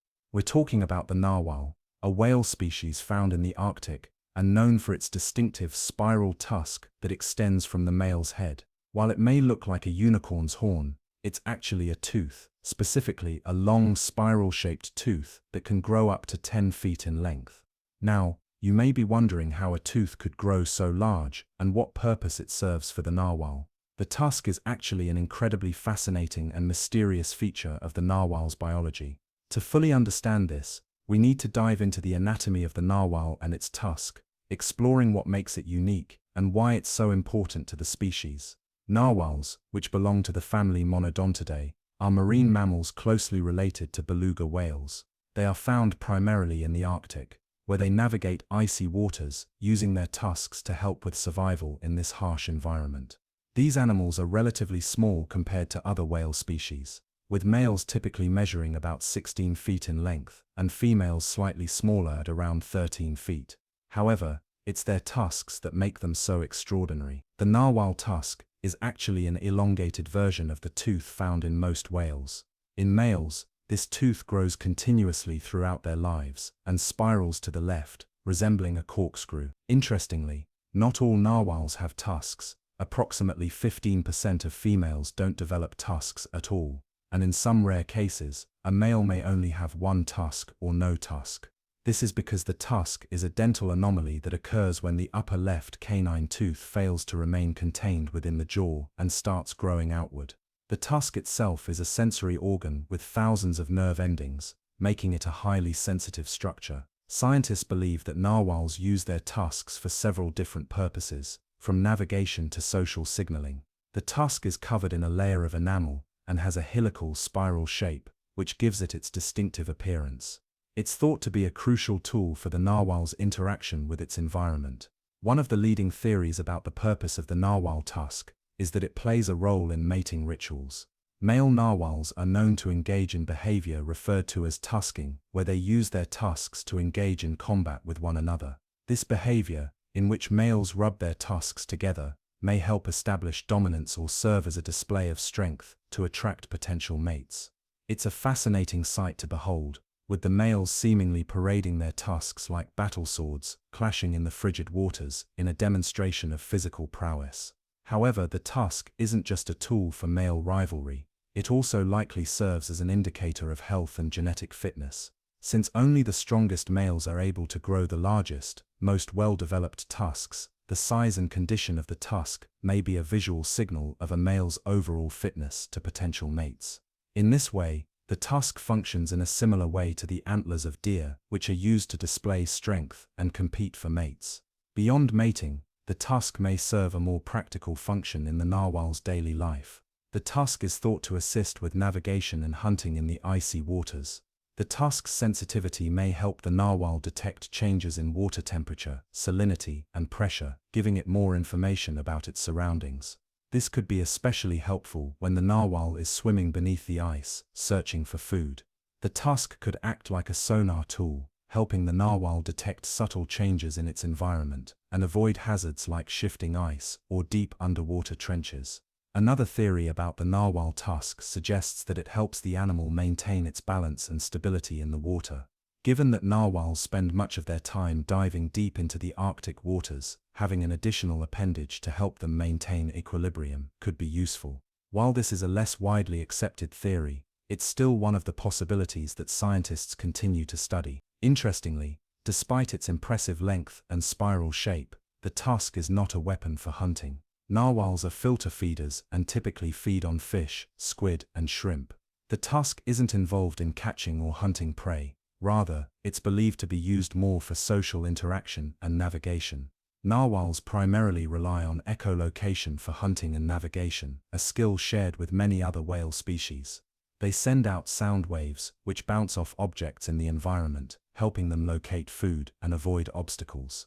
This echolocation system is incredibly precise and allows the narwhal to navigate through the murky waters of the Arctic with ease. Despite the tusk's intriguing and important role in narwhal behavior, the narwhal itself is a species that faces several environmental threats. Climate change is one of the biggest dangers to narwhals, as it is affecting the ice cover in the Arctic, which is critical to the narwhal's survival. As the ice melts, narwhals may have to travel further or adapt to new conditions, which could put stress on their populations. Additionally, human activities such as shipping and oil exploration in the Arctic pose threats to narwhals, as increased noise pollution can disrupt their communication and echolocation abilities. Furthermore, narwhals have a slow reproductive rate, which makes it harder for their populations to recover from these threats. Narwhals give birth to only one calf every 3 years, and their populations are relatively small, which makes them more vulnerable to overhunting or habitat loss. While narwhals are not currently considered endangered, they are classified as near threatened by the International Union for Conservation of Nature, IUCN. Conservation efforts for narwhals are ongoing, with scientists and organizations working to monitor and protect their populations. As with many other Arctic species, protecting narwhals is essential for maintaining the delicate balance of the ecosystem in this rapidly changing region. By understanding the role of the narwhal's tusk and the animal itself, conservationists can better advocate for measures that help preserve this iconic species. In conclusion, the narwhal's unicorn horn is one of the most unique and fascinating adaptations in the animal kingdom. This spiral tusk, which is actually a tooth, serves multiple functions, from social signaling and mating displays to helping narwhals navigate their icy environment. Despite their mythical appearance, narwhals are real animals facing real challenges, and it's up to us to ensure that their extraordinary adaptations continue to be a part of the Arctic's natural beauty for generations to come. The next time you think of unicorns, remember that the narwhal's tusk is a true biological wonder, no magic required. Fact number 12. Axolots can regrow entire limbs, organs, and even their heart. Imagine if you could lose a part of your body, and instead of it being gone forever, it simply grew back. Now, what if this wasn't just a one-time event, but something you could do over and over again throughout your entire life? Well, that's exactly what the axolotl, a fascinating amphibian native to Mexico, can do. This little creature has captured the world's imagination with its extraordinary regenerative abilities. Known for its striking appearance, its wide smile and feathery external gills, the axolotl is more than just a cute animal. It's one of the few creatures on Earth capable of regenerating entire limbs, organs, and even parts of its brain and heart. Let's take a deep dive into how the axolotl can perform such a mind-blowing feat. Unlike humans and most other animals, the axolotl has an incredible ability to regenerate lost body parts. Whether it's an arm, a leg, or even part of its spinal cord, the axolotl can regenerate it completely, with remarkable precision. This isn't limited to limbs. If an axolotl loses its eye, it can regenerate a whole new one. If its heart gets injured, it can regenerate the tissue without forming scars. The process of regeneration is so advanced that scientists are eager to understand how it works, in the hope that it might one day lead to breakthroughs in human medicine. So, how do axolotls regenerate their body parts so efficiently and perfectly? When an axolotl loses a limb, for instance, the first thing that happens is the formation of a structure called a blastema. The blastema is a cluster of cells at the site of the injury that starts working to repair the lost body part. What's astonishing about the blastema is that it is made up of cells that have the ability to revert to a more primitive, stem cell-like state. These cells, which are normally specialized for specific functions like muscle or bone cells, become undifferentiated, meaning they're capable of developing into any type of cell needed to rebuild the lost part. The cells in the blastema begin to divide and reorganize themselves to recreate the missing tissue. This regeneration process includes the growth of muscles, nerves, blood vessels, and even bones. What's even more amazing is that the axolotl doesn't just regenerate the limb in a rough, hasty way. It grows the new limb with the exact structure and function of the original. If it loses its front leg, for example, the regrown leg has all the bones, muscles, and nerves in precisely the right places, just as if it had never been lost. This precise and complete regeneration is something that human bodies cannot do. If we lose a limb, the best our bodies can do is form scar tissue, which doesn't function like the original tissue. This regenerative ability goes beyond limbs. Axolotls can regrow parts of their spinal cord and even their heart. Yes, you read that correctly. If an axolotl suffers an injury to its heart, it can regenerate the damaged tissue, and remarkably, it doesn't even form scar tissue in the process. Humans, on the other hand, experience scarring when our hearts are injured, which severely affects the heart's function. The axolotl's ability to regenerate heart muscle without forming scars is one of the most exciting areas of research in regenerative medicine. Scientists are studying the axolotl's regenerative process in the hope that one day this knowledge could lead to treatments for human heart disease and injuries that were previously thought to be irreversible. The axolotl's ability to regenerate its organs has prompted a great deal of interest in the scientific community. Why is it able to do something that most other animals cannot? How does it manage to regenerate such complex structures? To answer these questions, researchers have been studying the molecular and genetic factors behind the axolotl's regenerative powers. In fact, scientists have sequenced the axolotl genome to uncover the specific genes that are responsible for its regenerative abilities. By understanding the genetic mechanisms at play, scientists hope to identify how they can trigger similar regeneration processes in humans. One of the reasons the axolotl is such an important subject of study is its ability to regenerate organs with little to no risk of cancerous growth. Normally, when tissues regenerate, they have the potential to grow uncontrollably, leading to the development of tumors or other abnormalities. In most animals, including humans, the process of regeneration comes with the risk of producing cells that can turn cancerous. But axolotls have found a way to regenerate without this risk, which makes them an ideal model for researchers working on regenerative medicine. Studying how the axolotl manages this complex process without any detrimental side effects could lead to new ways of helping humans heal from injuries and diseases. The axolotl's regenerative abilities are not just confined to the lab. The creature's remarkable healing powers have also been a subject of fascination in the world of wildlife. Native to the lakes around Mexico City, particularly Lake Xochimilco, the axolotl is a species that once thrived in the wild. However, due to habitat destruction, pollution, and the introduction of invasive species, axolotls have become critically endangered in their natural habitats. They are now found mostly in captivity, though some still exist in the wild, albeit in small numbers. As a result, conservation efforts are underway to protect the axolotl's remaining natural habitats and ensure its survival. Without these efforts, the species risks disappearing forever from the wild, and we could lose a key species in the study of regeneration and biology. Interestingly, axolotls are neutenic, meaning that they retain juvenile features throughout their entire lives. This is one of the key factors that allows them to continue regenerating body parts well into adulthood. While many amphibians undergo metamorphosis and transition from aquatic larvae into terrestrial adults, axolotls remain in their aquatic larval form throughout their lives.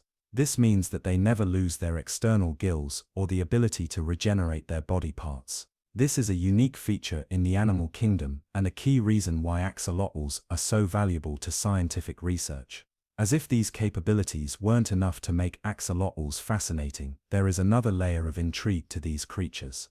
Despite their ability to regenerate their limbs, organs, and heart, axolotls are also one of the only animals that can continue regenerating throughout their entire life. This differs from some other regenerating species like salamanders, which can only regenerate certain body parts at specific stages of their life. For axolotls, regeneration is a continuous process, meaning they can repair and regenerate tissues throughout their lifespan, not just in their early years. This makes them one of the most remarkable creatures on Earth when it comes to self-healing. It's no wonder that axolotls are also called the Peter Pan of the animal world. Their ability to remain in a juvenile form indefinitely makes them an enduring symbol of regeneration and resilience. They are creatures that have found a way to survive and adapt in the harshest conditions, using their extraordinary regenerative abilities to overcome challenges that would leave most animals at a disadvantage. The axolotl is without a doubt one of the most unique and fascinating animals on the planet. Its ability to regenerate entire limbs, organs, and even its heart with such precision makes it a biological marvel. From their neutenic characteristics to their remarkable immune system that supports regeneration without causing cancer, axolotls continue to astound scientists and nature lovers alike. And while the species faces significant threats in the wild, their contributions to science are more important than ever. By studying axolotls and unlocking the secrets of their regeneration, we may one day be able to harness the power of these incredible creatures to heal ourselves in ways we never thought possible. Fact number 13. The lyrebird can imitate almost any sound, even chainsaws and camera shutters. Lyrebirds, native to Australia, are renowned for their incredible ability to imitate a staggering array of sounds.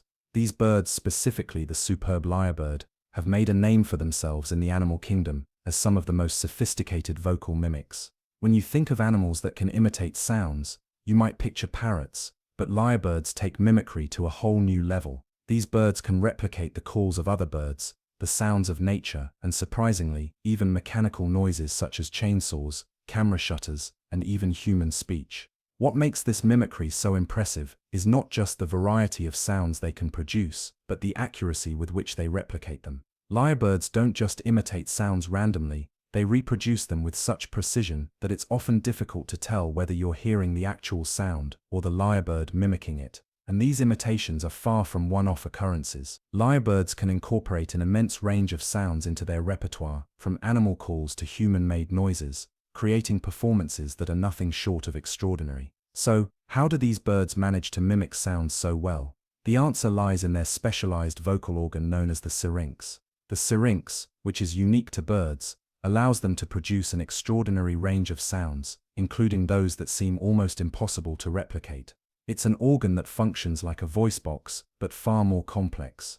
Unlike humans, who produce sound through the vibration of their vocal cords, birds use the syrinx to produce sounds from two separate vibrating membranes. This means they can produce different sounds at the same time, or one after another, with incredible control. In the case of the lyrebird, this incredible vocal apparatus allows them to mimic sounds from their environment, whether it's the whistle of a passing car, the hum of an electric chainsaw, or the click of a camera shutter. It's not just about repeating sounds, but about recreating the nuances of these noises, the exact pitch, rhythm, and tone. The result is an astonishing display of vocal ability that few other animals can match.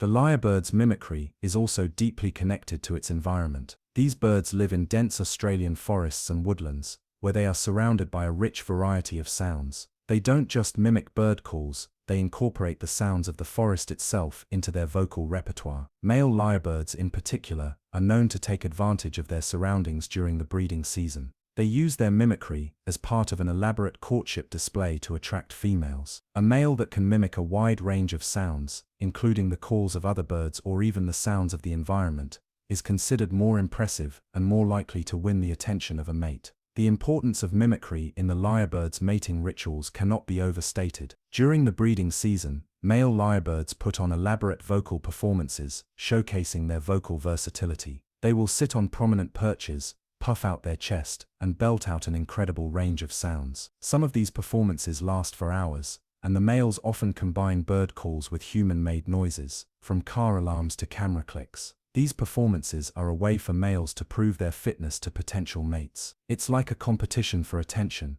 where the bird with the most varied and accurate vocal display stands the best chance of attracting a mate. But why do lyrebirds choose to mimic sounds from their environment, including those that are man-made? Researchers believe that mimicry serves multiple functions for these birds. For one, it helps them assert dominance. Male lyrebirds are territorial creatures, and they use their vocal abilities to defend their turf. By mimicking the calls of other birds, especially those that are larger or more aggressive, they can create the illusion of a much more formidable opponent. This vocal trickery helps deter rival males from entering their territory, as it suggests that the area is already occupied by a bird capable of managing a large range of species. In addition to territorial defense, mimicry is also an essential part of the lyrebird's social dynamics. While the birds primarily use mimicry to attract mates, they also rely on these sounds to communicate with each other. In dense forest environments, where visibility is limited, vocalizations become an essential means of communication.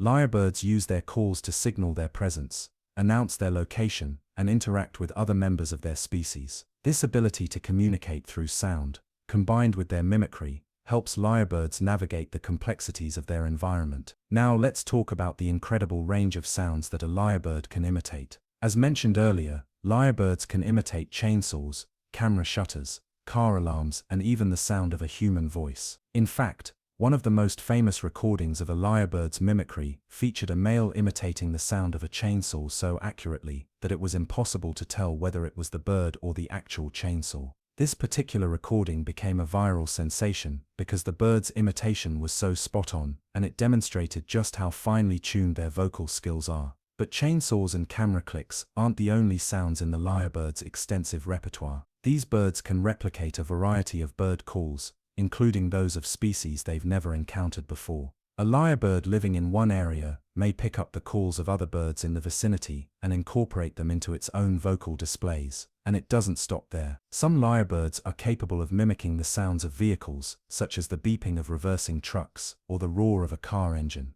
They can even replicate the sound of a human voice, an ability that is quite rare among non-human animals. One of the most fascinating aspects of lyrebird mimicry is how they can adapt their vocalizations to reflect their changing environment. Lyrebirds are incredibly adaptable creatures. As their habitat changes, so too does their vocal behavior. They learn new sounds from their surroundings, incorporating the sounds of machinery, vehicles, and human activities into their vocal displays. This ability to adjust their mimicry to the world around them is one of the reasons lyrebirds have become such successful survivors in their ever-changing environment. As their environments become more urbanized, lyrebirds have had to adjust to the sounds of human development. While some might see the addition of mechanical noises as a disruption to the natural world, the lyrebird has turned these sounds into an opportunity to expand its vocal repertoire. It's a testament to the resilience and adaptability of these incredible birds that they've managed to incorporate these new sounds so seamlessly into their displays. Of course, all this mimicry and vocal prowess doesn't come without challenges. Some researchers have expressed concerns about the impact of human-made noises on the health and behavior of lyrebird populations. For instance, as more human activity encroaches upon their habitats, the constant barrage of unnatural sounds could drown out the natural calls of other birds. This could make it harder for lyrebirds to communicate with one another, potentially disrupting their courtship rituals and territorial behaviors. In some ways, The lyrebird's impressive ability to mimic mechanical noises might be seen as a reflection of how humans have reshaped the natural world, and how these birds are forced to adapt to it. However, despite these challenges, the lyrebird remains one of the most fascinating examples of vocal mimicry in the animal kingdom. Its ability to imitate a wide array of sounds, from chainsaws to camera shutters, is a testament to the complexity and adaptability of the species. Lyrebirds remind us that the natural world is full of surprises, and sometimes the most remarkable abilities are those that we least expect. These birds have not only adapted to their environment, but they've done so with style, turning their mimicry into a performance that is as captivating as it is impressive. In conclusion, the lyrebird's unparalleled ability to mimic sounds is one of the most extraordinary feats of vocalization in the animal kingdom. From chainsaws to car alarms, these birds can imitate a vast range of noises with incredible accuracy, and they use their mimicry to navigate their world, communicate with one another, and attract mates. Their vocal displays are an intricate blend of nature and creativity, showcasing the remarkable talents of a species that has evolved to thrive in both natural and human-influenced environments. The lyrebird is a living reminder of how adaptable and resourceful animals can be, and how their abilities to learn and evolve are often far beyond what we could imagine. Fact number 14. Kangaroos cannot move backwards. Kangaroos, one of the most iconic and emblematic creatures of Australia, are widely recognized for their distinct way of moving, bounding gracefully across the land on their powerful hind legs. These unique marsupials are a symbol of Australia, featured on its national emblem, alongside the emu.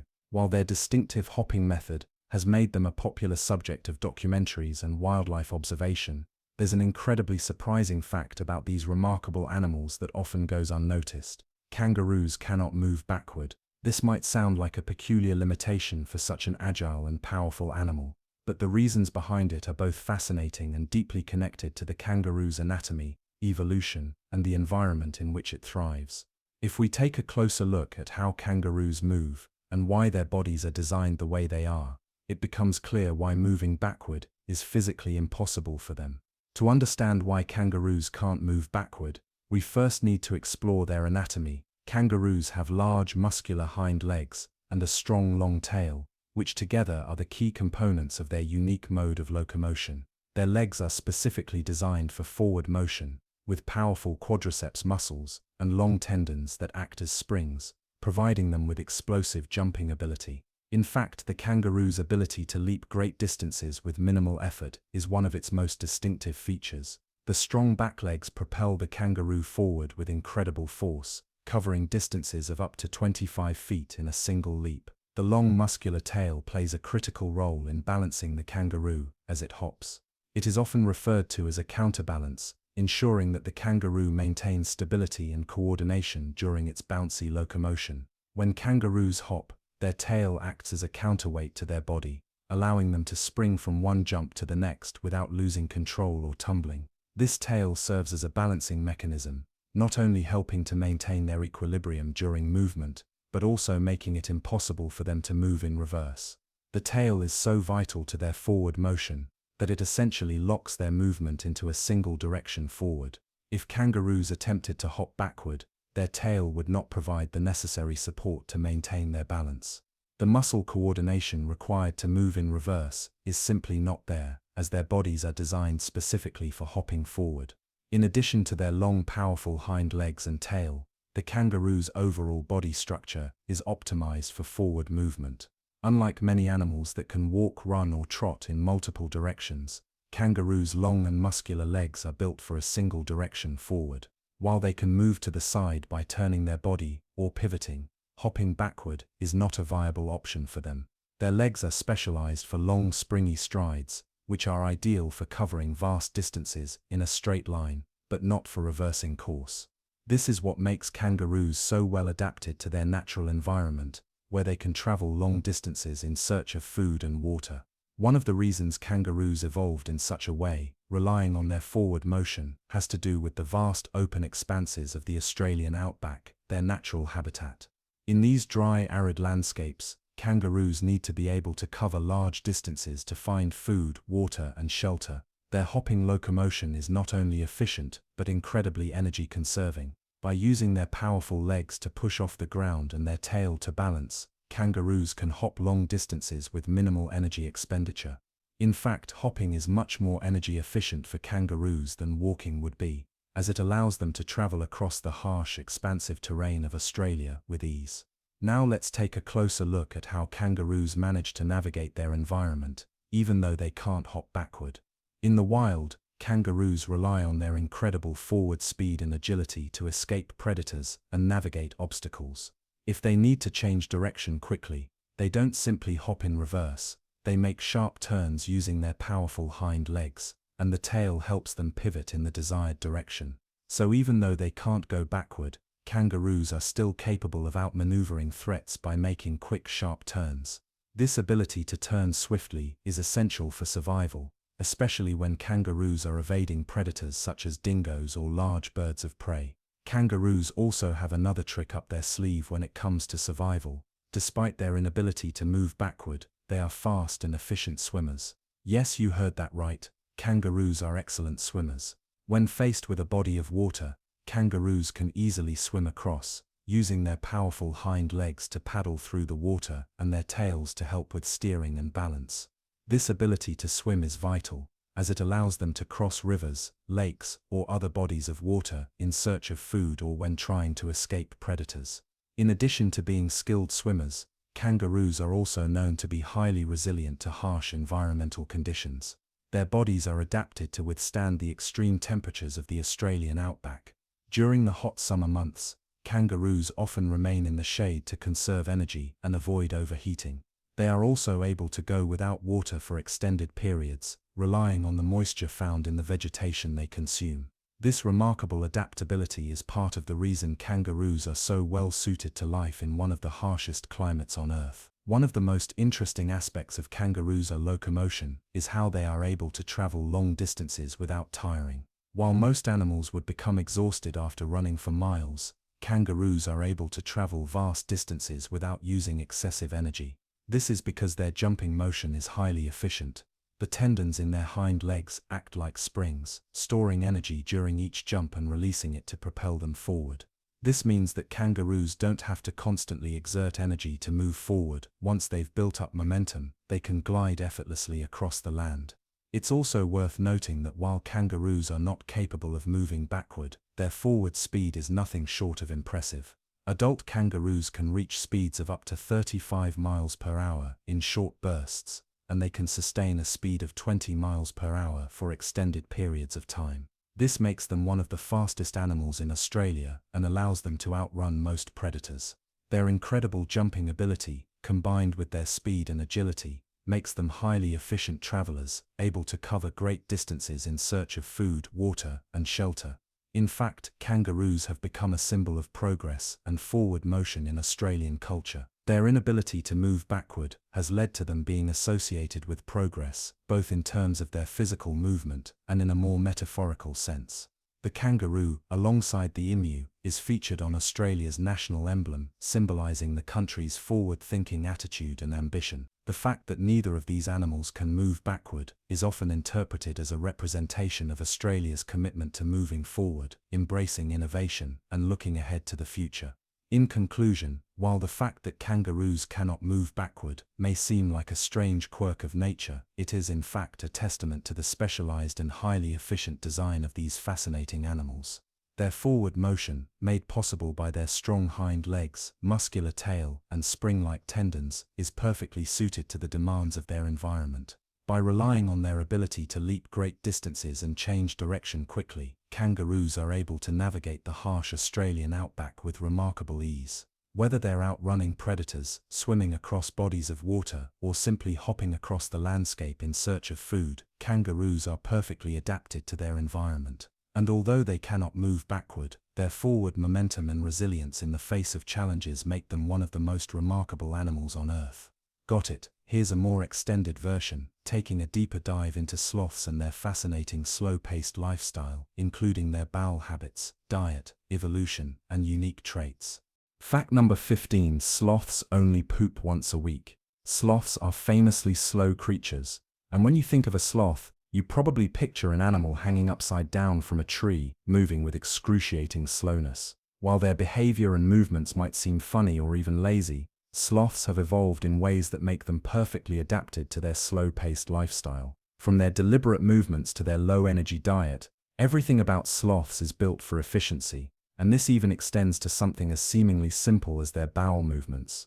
Believe it or not, sloths only poop about once a week, making them one of the most unique creatures on the planet when it comes to how they manage their waste. Now, to fully understand why sloths poop so infrequently, we need to break down how their body works and why they have evolved such an unusual system. It all starts with their diet. Sloths are primarily herbivores, and their meals consist almost entirely of leaves from trees. While leaves are abundant in the rainforests where sloths live, they aren't exactly a nutrient-rich food. Leaves are made of tough cellulose, which is difficult for most animals to digest. In fact, sloths are one of the few animals capable of digesting such fibrous, low-energy food, and they do this by relying on special bacteria in their stomachs to help break down the tough fibers. But there's a catch. This process is incredibly slow. Sloths have a very slow metabolism, which is necessary to conserve energy while digesting the nutrient-poor leaves. They can spend up to a week processing just one meal,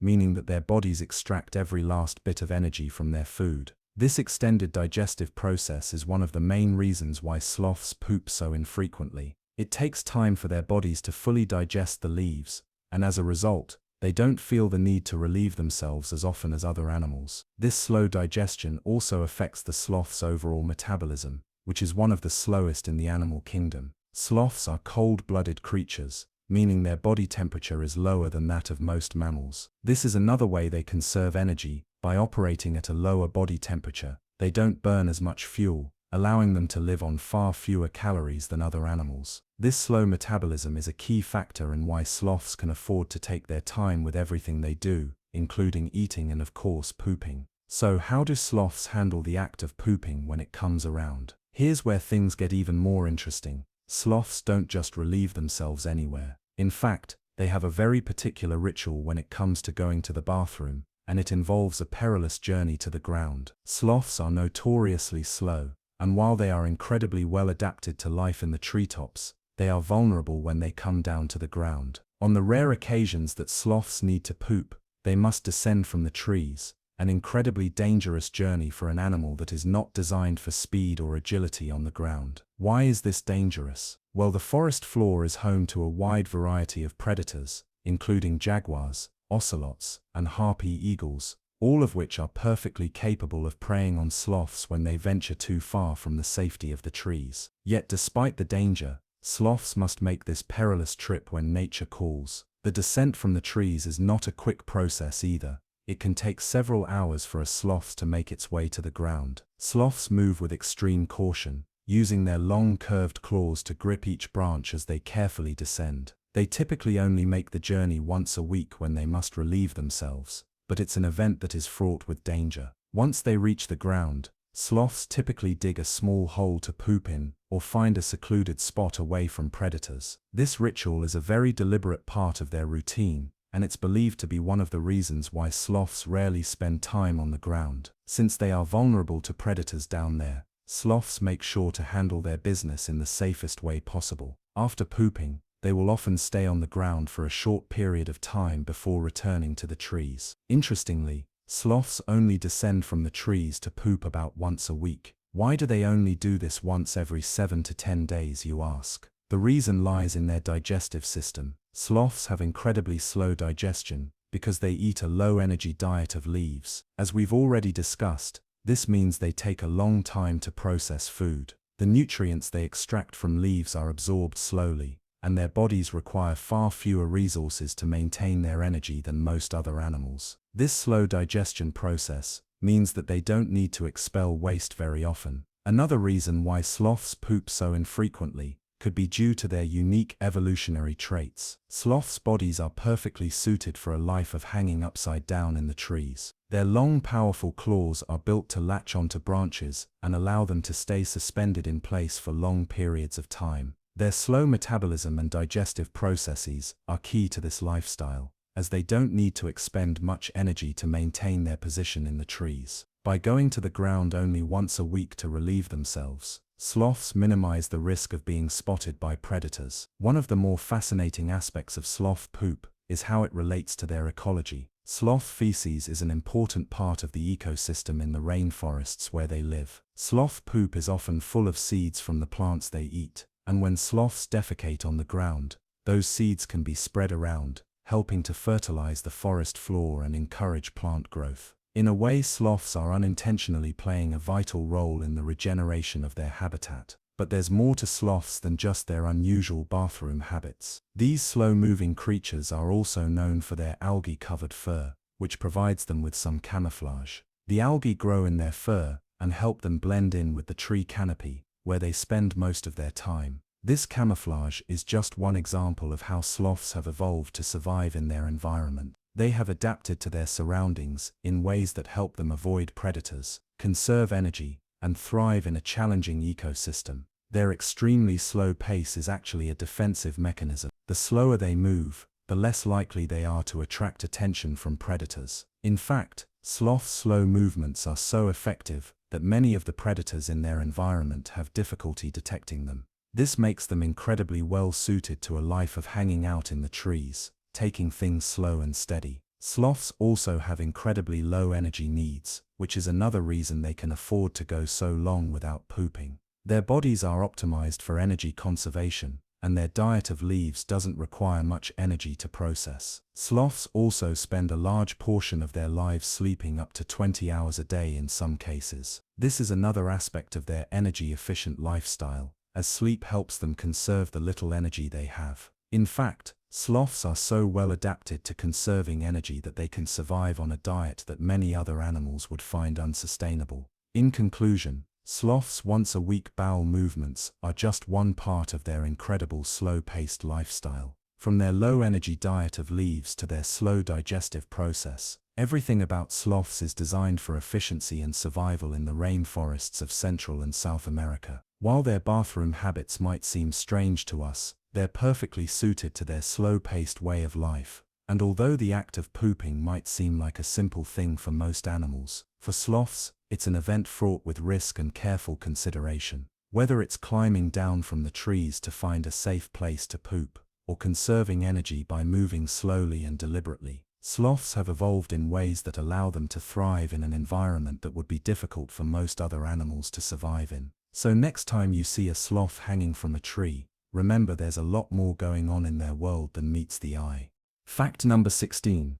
A single African elephant's tusks can weigh as much as 100 pounds each. When we think of elephants, one of the most iconic and visually striking features that come to mind is their tusks. Long, elegant, and curving gracefully from their faces, tusks are one of the most defining aspects of these magnificent creatures. But there's more to these tusks than meets the eye. Did you know that a single tusk can weigh up to 100 pounds? That's more than many full-grown humans. Now imagine how heavy 2 of those tusks would be. We're talking about the potential to add over 200 pounds to an elephant's overall weight. To truly grasp the sheer magnitude of an elephant's tusks, we need to understand both the biological structure of tusks and the pivotal role they play in the everyday life of an elephant.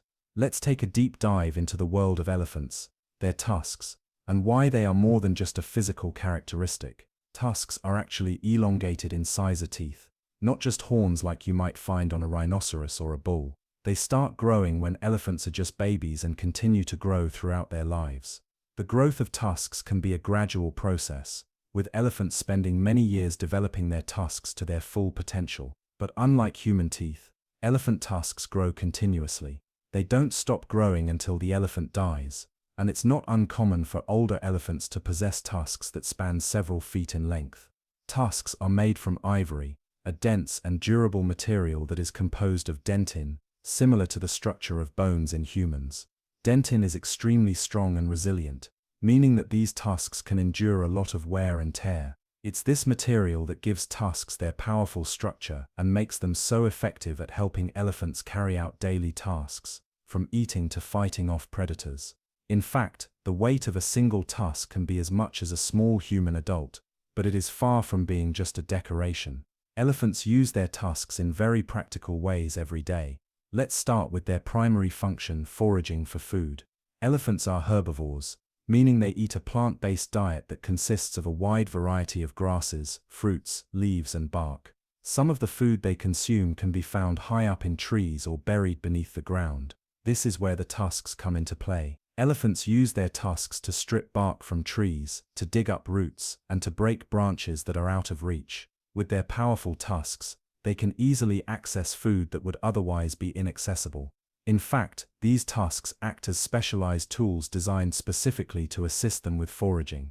However, tusks aren't just used for eating, they are also a critical part of an elephant's defense strategy. While elephants don't have many natural predators, they do face dangers from lions, hyenas, and even crocodiles. In the wild, elephants use their tusks as weapons of defense. If a predator threatens an elephant, the tusks serve as a means of protection. The elephants can use their tusks to strike or defend themselves, especially if they are protecting their young or their territory. In fact, tusks are used in more than just defensive situations. They play an important role in establishing dominance within elephant herds. Male elephants often engage in tusk battles when competing for the attention of females. These fights can be intense and sometimes even dangerous, with the males using their tusks to push, shove, and sometimes injure each other. The tusks act as a symbol of strength, power, and maturity, with larger tusks often indicating an older and more experienced elephant. These tusk battles are a natural part of elephant behavior, and they're crucial when it comes to establishing social hierarchies. But what makes the tusks even more fascinating is their significance beyond their physical uses.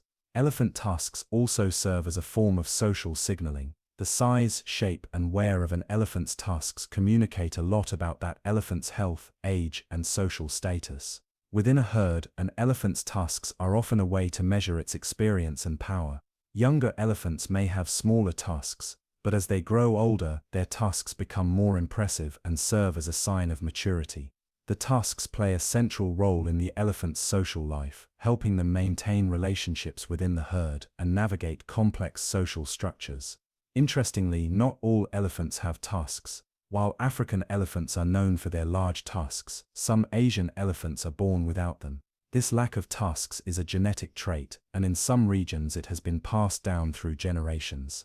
But the reasons behind this genetic variation are tied to the pressures of poaching. In areas where elephants are hunted for their ivory, elephants that are born without tusks have a higher survival rate. These tuskless elephants are less likely to be killed by poachers, which gives them a better chance of living long enough to reproduce. In fact, it's estimated that up to 10 to 20% of elephants in certain populations are born without tusks. This phenomenon is often called the tuskless trait, and it's a result of natural selection working to ensure the survival of the species.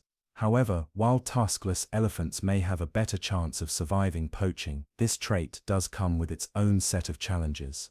Tusks play an important role in the elephant's ability to access food and defend itself from threats. Tuskless elephants are at a disadvantage when it comes to foraging for food, especially when it comes to reaching high branches or digging up roots. Without tusks, they have to rely on other means such as their trunks and feet to access food, which may not be as effective. They are also more vulnerable to injury during social interactions and tusk battles. Despite the advantages of being tuskless in terms of survival, these elephants still face challenges when it comes to fulfilling the tasks that tusks are designed to help with. Unfortunately, the situation for elephants has become dire due to human activities. The ivory trade has been one of the major threats to elephant populations. Ivory, which is obtained from elephant tusks, has been highly prized for centuries. It's been used to make everything from intricate carvings to jewelry, piano keys, and even knife handles. The demand for ivory has led to rampant poaching, and it's estimated that tens of thousands of elephants are killed each year for their tusks. This illegal trade has taken a devastating toll on elephant populations worldwide, and many conservationists have been working tirelessly to protect these animals from the devastating effects of poaching. Efforts have been made globally to combat poaching and the ivory trade. Many countries have implemented laws that prohibit the sale of ivory, and there have been global agreements to ban the trade entirely. However, despite these efforts, the ivory market continues to thrive in some parts of the world. In countries where enforcement is weak, poaching remains a serious problem. Elephant populations continue to face the risk of extinction if the illegal ivory trade is not eradicated. But poaching is not the only threat to elephants. Habitat loss is another major concern. As human populations grow and expand, forests and grasslands are being cleared for agriculture, mining, and urbanization. This leaves elephants with fewer places to roam and fewer resources to rely on. Elephants require vast amounts of space to thrive, and when their habitats are fragmented or destroyed, it can lead to conflicts between humans and elephants. These conflicts can be dangerous for both humans and elephants and often result in injury or death for the elephants involved. Conservationists have been working to address both poaching and habitat loss. Many organizations are focused on protecting elephant habitats by establishing wildlife reserves and parks where elephants can roam freely and safely. These reserves provide elephants with the space they need to forage for food, raise their young, and establish social bonds. Some organizations are also involved in anti-poaching efforts, including training rangers and using technology such as drones to monitor elephant populations. One of the most important aspects of elephant conservation is the protection of their tusks. By cracking down on the illegal ivory trade, conservationists hope to reduce the incentive for poaching and ensure that elephants are no longer hunted for their tusks. There are also efforts to raise awareness about the plight of elephants and encourage people to stop buying ivory products.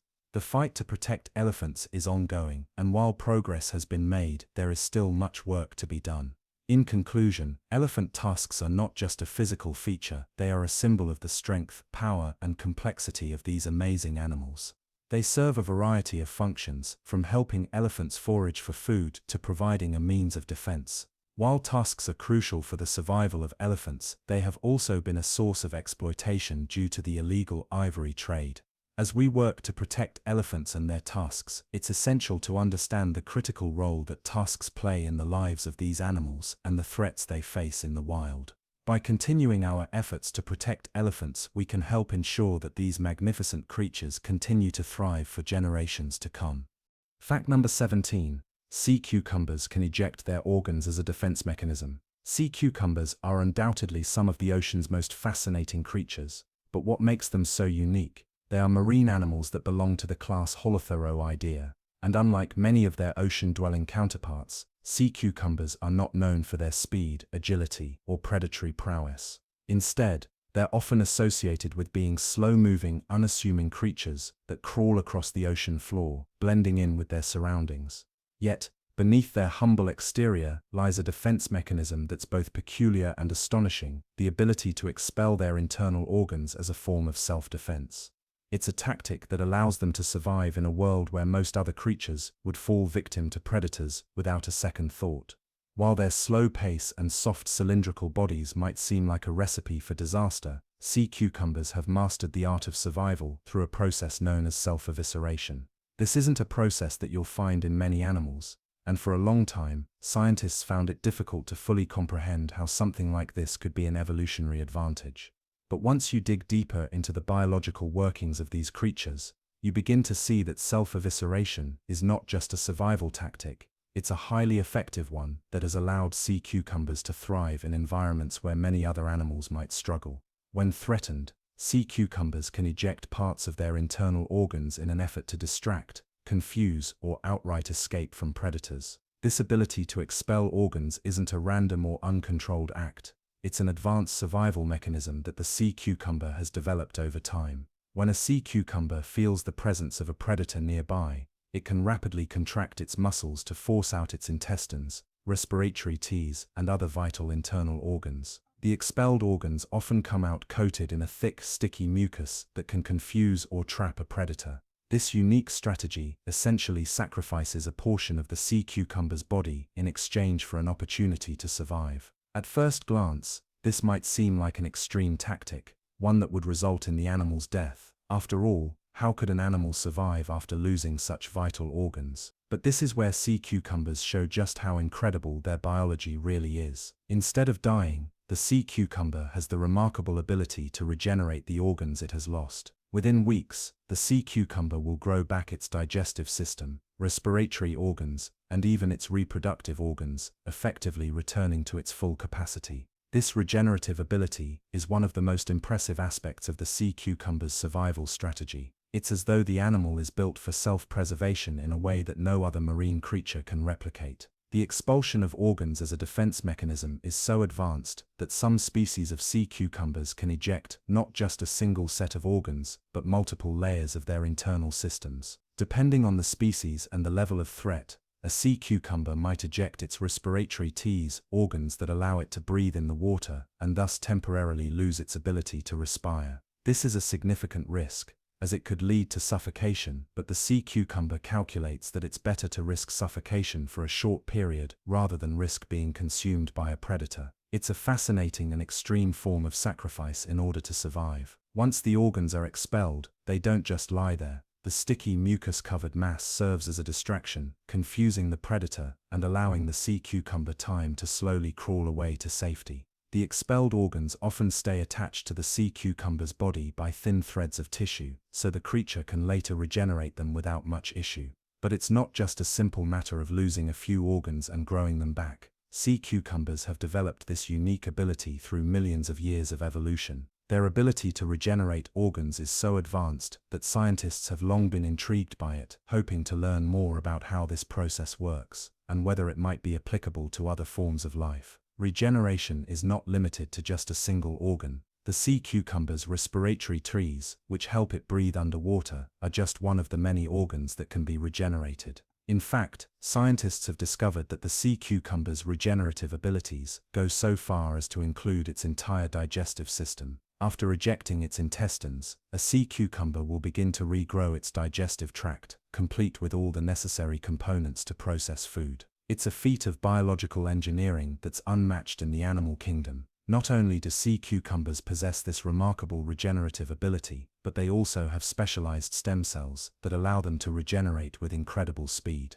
The stem cells in a sea cucumber's body work rapidly to rebuild the lost organs and tissues. Within a matter of weeks, the sea cucumber will have fully regenerated its lost organs and be ready to resume its normal functions. This makes the process of self-evisceration not only effective in helping the animal escape danger, but also incredibly efficient in terms of recovery. For many animals, losing an organ or vital part of their body could lead to death. But for the sea cucumber, the loss is temporary and part of an ingenious survival strategy. What makes this tactic even more remarkable is the level of toxin that some species of sea cucumbers use when expelling their organs. In addition to the sticky mucus, some species of sea cucumbers have evolved the ability to produce toxic secretions that coat their ejected organs. This toxic slime can paralyze or disable potential predators, making it even more difficult for them to continue their pursuit. It's a double-edged sword. By ejecting its organs, the sea cucumber buys itself time to escape,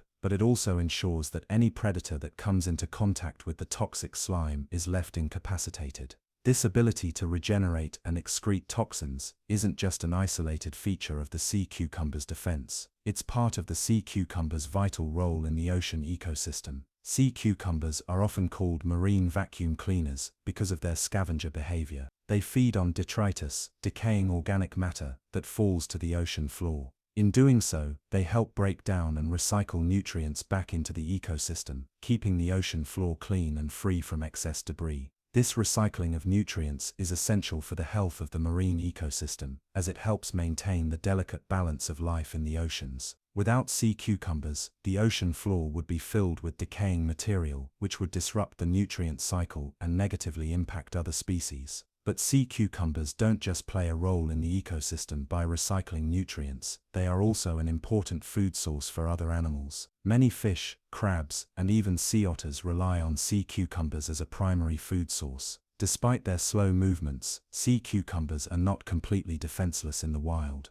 Their defense mechanisms, self-evisceration, toxin production, and regeneration, ensure that they can survive long enough to play their crucial role in the ecosystem. Without sea cucumbers, many marine species that rely on them for sustenance would face a much greater challenge in finding food. Humans also interact with sea cucumbers in a variety of ways. In certain parts of the world, particularly in East Asia, sea cucumbers are considered a delicacy. They're prized for their unique texture and are often included in soups, stir-fries, and other dishes. In some cultures, sea cucumbers are also believed to have medicinal properties, used in traditional medicine to treat various ailments. The health benefits associated with sea cucumbers have led to their harvesting and commercial trade, though the demand for them has also led to overfishing in certain regions. This has caused concerns about the sustainability of sea cucumber populations in some parts of the world. Conservation efforts are ongoing to ensure that sea cucumber populations remain stable, but it's clear that these creatures hold a special place in both the ocean ecosystem and in human culture.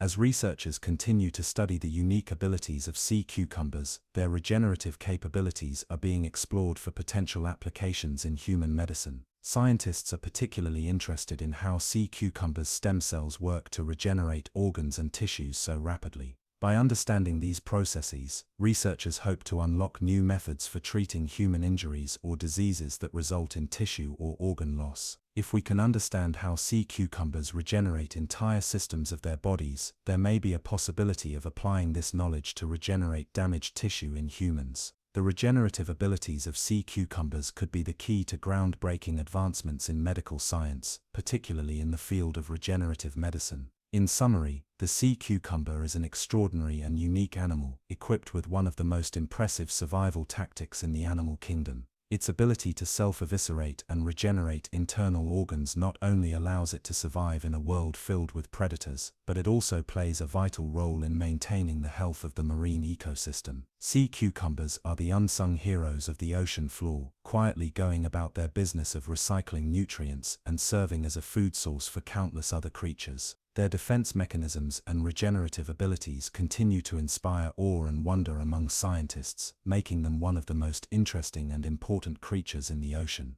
Fact number 18. The platypus is nature's weirdest mammal. The platypus is undoubtedly one of the most bizarre creatures to have ever walked the earth, and it serves as an incredible example of how nature's imagination knows no bounds. Native to Australia, the platypus is a mammal, but it doesn't quite fit into the typical mold of what we think of when we imagine a mammal. It has a set of traits that are not only rare but defy the typical categories we use to classify creatures. From its appearance to its reproduction, the platypus is strange, fascinating, and undeniably unique. First, let's talk about what the platypus looks like. When you first spot a platypus, you may be inclined to ask yourself, what exactly is this animal? It has the body of a small, sleek otter, a beaver-like tail, webbed feet, and a bill that's remarkably similar to that of a duck. It's as if nature decided to mix and match some of the most iconic animals to create this one strange hybrid creature. But as bizarre as it looks, each feature serves a purpose in helping the platypus thrive in its environment. Its fur is dense and waterproof, allowing it to stay warm even in cold water. The platypus is an excellent swimmer, spending much of its time in freshwater rivers, streams and lakes in Australia. Its body is well suited for an aquatic lifestyle. The webbing on its feet aids in swimming, and when the platypus is on land, the webbing retracts, revealing claws that help it dig burrows. When in the water, the platypus can swim gracefully, using its tail to help steer and maintain balance. But it's not just the physical appearance that makes the platypus so unusual. The way it reproduces is even more perplexing. The platypus is part of a group of mammals called monotremes, which is the category of egg-laying mammals. This trait alone sets the platypus apart from almost every other mammal on the planet. Most mammals, including humans, give birth to live young. The platypus, however, lays eggs like reptiles and birds. This behavior has left biologists stunned for centuries, and continues to spark curiosity among scientists. When the female platypus lays its eggs, it typically lays 1 to 3 at a time, and the eggs are leathery rather than hard, similar to those of reptiles. Once the eggs are laid, the mother will incubate them in her burrow for about 10 days. After the eggs hatch, the baby platypuses, known as puggles, emerge. These puggles are incredibly tiny, weighing just a few grams, and they are born helpless. They do not have fur, and their eyes are closed. They rely entirely on their mother's milk for nourishment. Interestingly, platypus mothers do not have nipples like most mammals.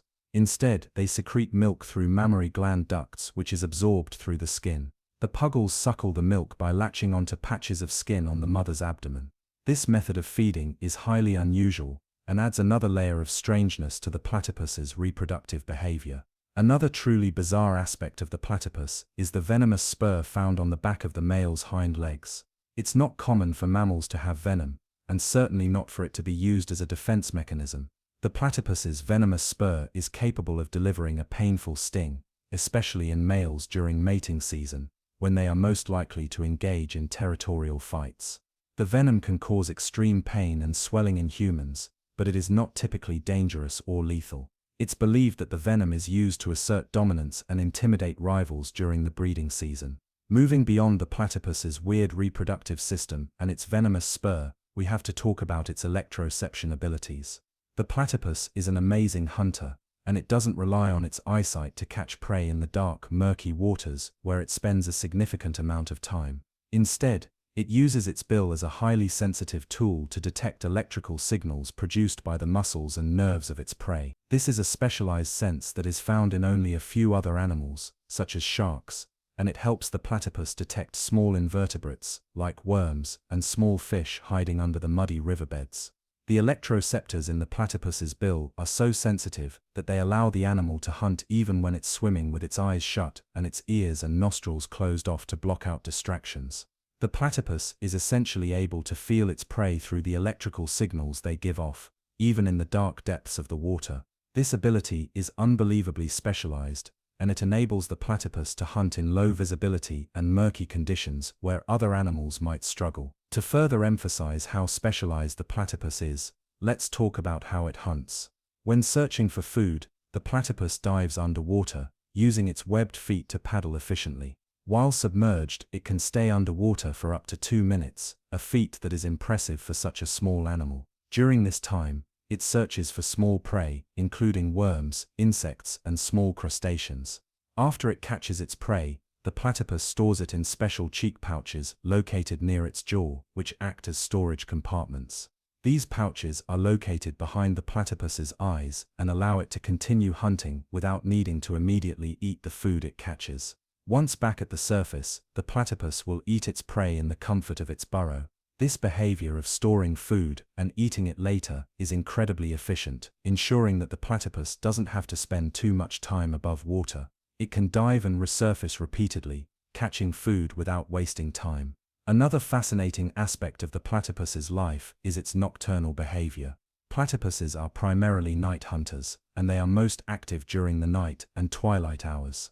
This is part of what makes them so elusive. When daylight fades, the platypus emerges from its burrow and heads for the water, using its highly specialized hunting techniques to forage for food. This behavior also means that the platypus tends to be a very secretive and solitary animal, spending most of its life away from human observation. Speaking of its burrow, the platypus digs one of the most elaborate burrow systems in the animal kingdom. These burrows can be up to 30 meters long, often with multiple entrances, which help protect the platypus from predators. The burrow is lined with grass, and the platypus spends the majority of its time there when it's not hunting or swimming. It's believed that the burrow not only serves as a home and safe haven for the platypus, but also helps regulate its body temperature, ensuring it stays warm and comfortable. The platypus is also a territorial animal. During the breeding season, males will engage in fierce battles over territory, using their venomous spurs to defend themselves and assert dominance. In some cases, the fights can get quite violent, but ultimately the most dominant male gets access to the best territories and, by extension, the most potential mates. However, despite the aggressive nature of these encounters, the platypus is generally a solitary animal outside of mating season and tends to avoid conflict when possible. Given all of its strange and unique qualities, it's no surprise that the platypus has fascinated scientists for centuries. In fact, when the first specimens were sent to Europe from Australia in the late 18th century, many scientists believed they were hoaxes. They thought that someone had stitched together different animals to create a bizarre creature, and it wasn't until further examination that they realized the platypus was a real animal. The platypus's strange mixture of features, including its egg-laying reproduction, electroception, and venomous spur, has kept it at the forefront of scientific curiosity. In recent years, the platypus has become an iconic symbol of Australia, often appearing in popular media and merchandise. Despite its fame though, it remains an elusive animal, and much of its life in the wild remains a mystery. It is difficult to study due to its nocturnal and secretive nature, and its remote habitat in Australia's rivers and streams only adds to the challenge. Yet the platypus continues to thrive in its natural environment, using its unique traits to survive in a world full of predators. It's a living reminder of just how strange and wonderful nature can be when it pushes the boundaries of evolution. Fact number 19. Goldfish, the surprisingly long-lived and intelligent aquatic pet. Goldfish are often associated with simplicity. They're the go-to pet for children, often found in tiny fish bowls, and are sometimes considered little more than colorful decorations in tanks. However, these creatures are far more complex than most people realize. With their rich history, fascinating behaviors, and incredible cognitive abilities, from their intelligence to their longevity, goldfish are one of the most underappreciated and misunderstood pets. Let's start with one of the most common myths about goldfish: the idea that they have a 3-second memory span. This myth is so ingrained in popular culture that it's often cited when discussing the perceived intelligence of goldfish. The idea of a goldfish forgetting everything after just 3 seconds has been used to poke fun at the pet's supposed lack of memory. But in reality, goldfish have memory spans that last for months. This is a big deal, considering the cognitive demands of survival in their environment. Goldfish are able to learn and retain complex information about their surroundings, and studies have shown that they can even remember past experiences and adapt their behavior based on that information. For instance, goldfish can be trained to perform tasks using a method known as operant conditioning, which involves rewarding the fish for certain behaviors. In one experiment, goldfish were trained to navigate mazes in order to receive food rewards. This suggests that not only can goldfish learn new tasks, but they can also remember those tasks for extended periods. It's not unusual for a goldfish to retain the knowledge of a trick for weeks or even months after the initial training, contradicting the myth of their poor memory. One of the most remarkable findings is that goldfish can even be trained to recognize their owners. Just like a dog that responds to its name, goldfish can become familiar with the person who regularly feeds them. When they see their owners approach the tank, they may start swimming excitedly, anticipating food. This kind of recognition is not just a reflex, it's an indicator that the fish has learned and remembered the person and their routine. Goldfish are also able to recognize objects or sounds, like a bell or specific hand movements, which can signal feeding time. Through repetition and reinforcement, these fish create associations in their brains, showcasing a level of memory and intelligence that many people don't attribute to them. Moreover, goldfish have been known to respond positively to visual cues as well. For example, if a goldfish consistently sees a specific person enter the room at feeding time, the fish may become conditioned to associate that person with food, even if the person isn't directly interacting with them. Over time, they begin to anticipate the arrival of food based on the person's presence alone, demonstrating their capacity to associate events in their environment. This level of memory isn't just limited to food. Some studies have found that goldfish can be trained to recognize specific shapes and patterns, allowing them to associate these visual cues with certain actions or rewards. Goldfish are also very social creatures. While they are often portrayed as solitary animals, they are highly social and thrive in the presence of other fish. In the wild, goldfish live in schools, which are large groups of fish that swim together in an organized fashion. This behavior serves several purposes, such as protection from predators and finding food more efficiently. Goldfish use their schooling behavior to navigate their environment and to increase their chances of survival. It's not unusual for goldfish to form social hierarchies within their groups, where dominant fish control certain spaces or food resources. In the aquarium, goldfish will often display similar social behaviors. They interact with one another, whether by chasing each other competing for food, or even showing dominance. Some fish will assert themselves by pushing others away from food sources or claiming space within the tank. On the other hand, more submissive goldfish may retreat when confronted by a more dominant fish. These interactions can be fascinating to observe and show that goldfish, despite their reputation, engage in complex social dynamics. Another fascinating aspect of goldfish behavior is their ability to adapt to their environment. Goldfish are highly flexible when it comes to adjusting to different living conditions. They are able to thrive in a wide range of temperatures, from cold water to slightly warmer temperatures. In fact, goldfish are one of the few fish species that can live in both cold water environments and slightly warmer tropical conditions. Their adaptability is a key factor in their survival, both in the wild and in captivity. Goldfish are also highly resilient creatures. They can survive in environments that would be inhospitable to other fish. For example, goldfish are able to live in ponds with low oxygen levels or in water that is slightly murky. In fact, they are known to thrive in conditions that many other fish would find difficult to survive in. In the wild, goldfish can live in shallow ponds and streams where water quality fluctuates, and oxygen levels can drop significantly, particularly in the colder months. Goldfish can tolerate these changes because they are equipped with specialized adaptations that allow them to survive in a range of environments. For instance, goldfish have a unique respiratory system that allows them to extract oxygen from the water efficiently. This system includes gills that are capable of absorbing oxygen even in water with low levels of dissolved oxygen. Additionally, goldfish can also absorb oxygen directly from the surface of the water when necessary, which helps them stay alive in environments where other fish might suffocate. This ability to adapt to low oxygen environments is one of the reasons why goldfish are often found in ponds and small tanks with limited filtration.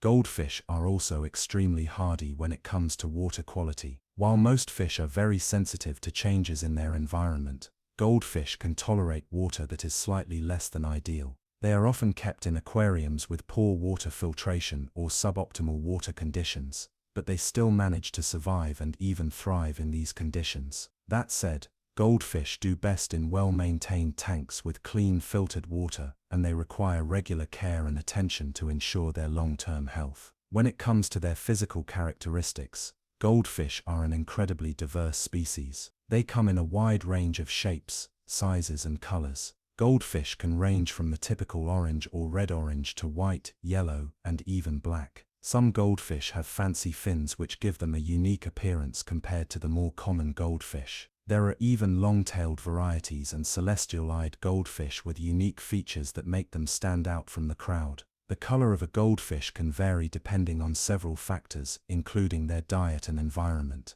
For instance, a goldfish's color can intensify or fade based on the amount of light they receive, the type of food they eat, or the water conditions in which they live. Goldfish in outdoor ponds tend to develop more vivid colors when exposed to natural sunlight, which helps them produce more pigment. Interestingly, goldfish can even change color over the course of their lives, with younger fish often being brighter and more colorful than their older counterparts. Goldfish are also remarkably resilient when it comes to physical trauma. Unlike humans, who would be severely injured from a traumatic event, goldfish can often recover from injuries such as fin tears or damage to their bodies. They have a remarkable ability to regenerate lost or damaged fins, and in some cases, even parts of their tails. This regenerative ability is a key survival trait, as it allows them to recover from injuries they might sustain in the wild or in the aquarium. It's also worth noting that goldfish are equipped with a mucus coating that protects them from infections and external parasites. This layer of mucus is a crucial defense mechanism that helps them avoid diseases in their environment.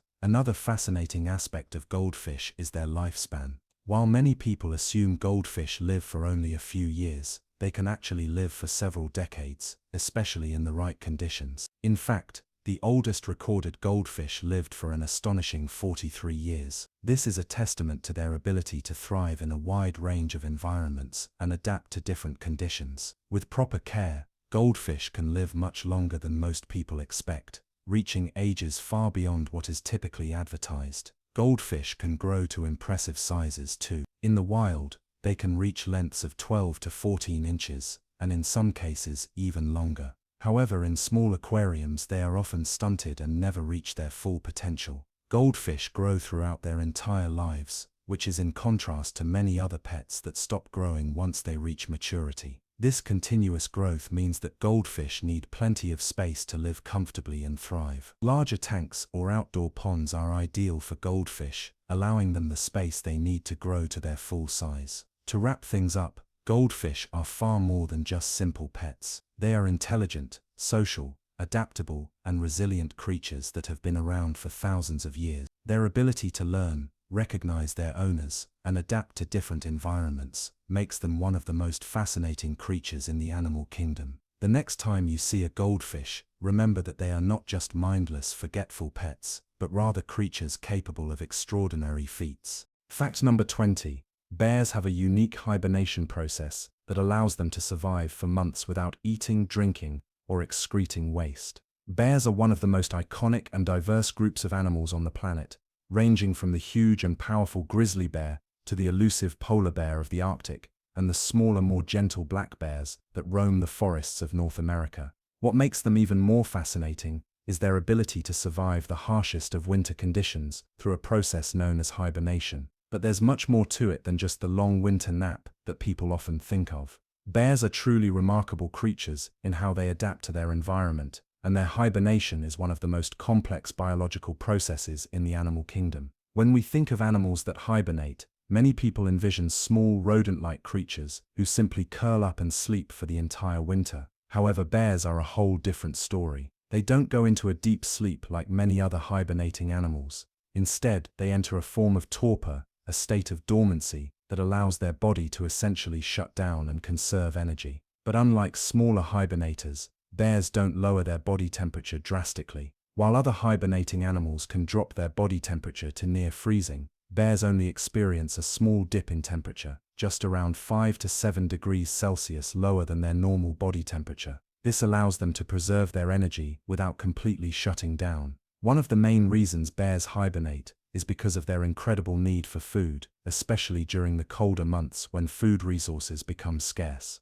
In preparation for this long period of inactivity, bears begin an intense feeding period known as hyperphagia, which occurs in the months leading up to hibernation. During this time, bears eat constantly, grazing on berries, fish, nuts, and even small mammals, consuming an incredible amount of food to build up their fat reserves. Some bears can eat up to 20,000 calories a day. This phase is vital for their survival, as their fat stores will fuel them through their entire hibernation period. When it's time to hibernate, they'll have enough energy stored to last for the entire winter without needing to eat or drink anything at all. So when the weather turns cold and food becomes less abundant, the bear retreats to its den, where it will settle in for the winter months. However, unlike the popular misconception of hibernation being an uninterrupted deep sleep, the bear's process is much more dynamic and intricate. Bears enter a state where their metabolism significantly slows, but they don't enter full dormancy like other animals. In fact, they are still able to rouse themselves if necessary, which is an important difference between bears and smaller hibernators like squirrels or bats. Their heart rate slows down dramatically, from an average of 50 beats per minute to as low as 10 beats per minute, which is essential for conserving energy. Similarly, their breathing slows, and their body temperature drops slightly, but not to the point where their bodily functions completely shut down.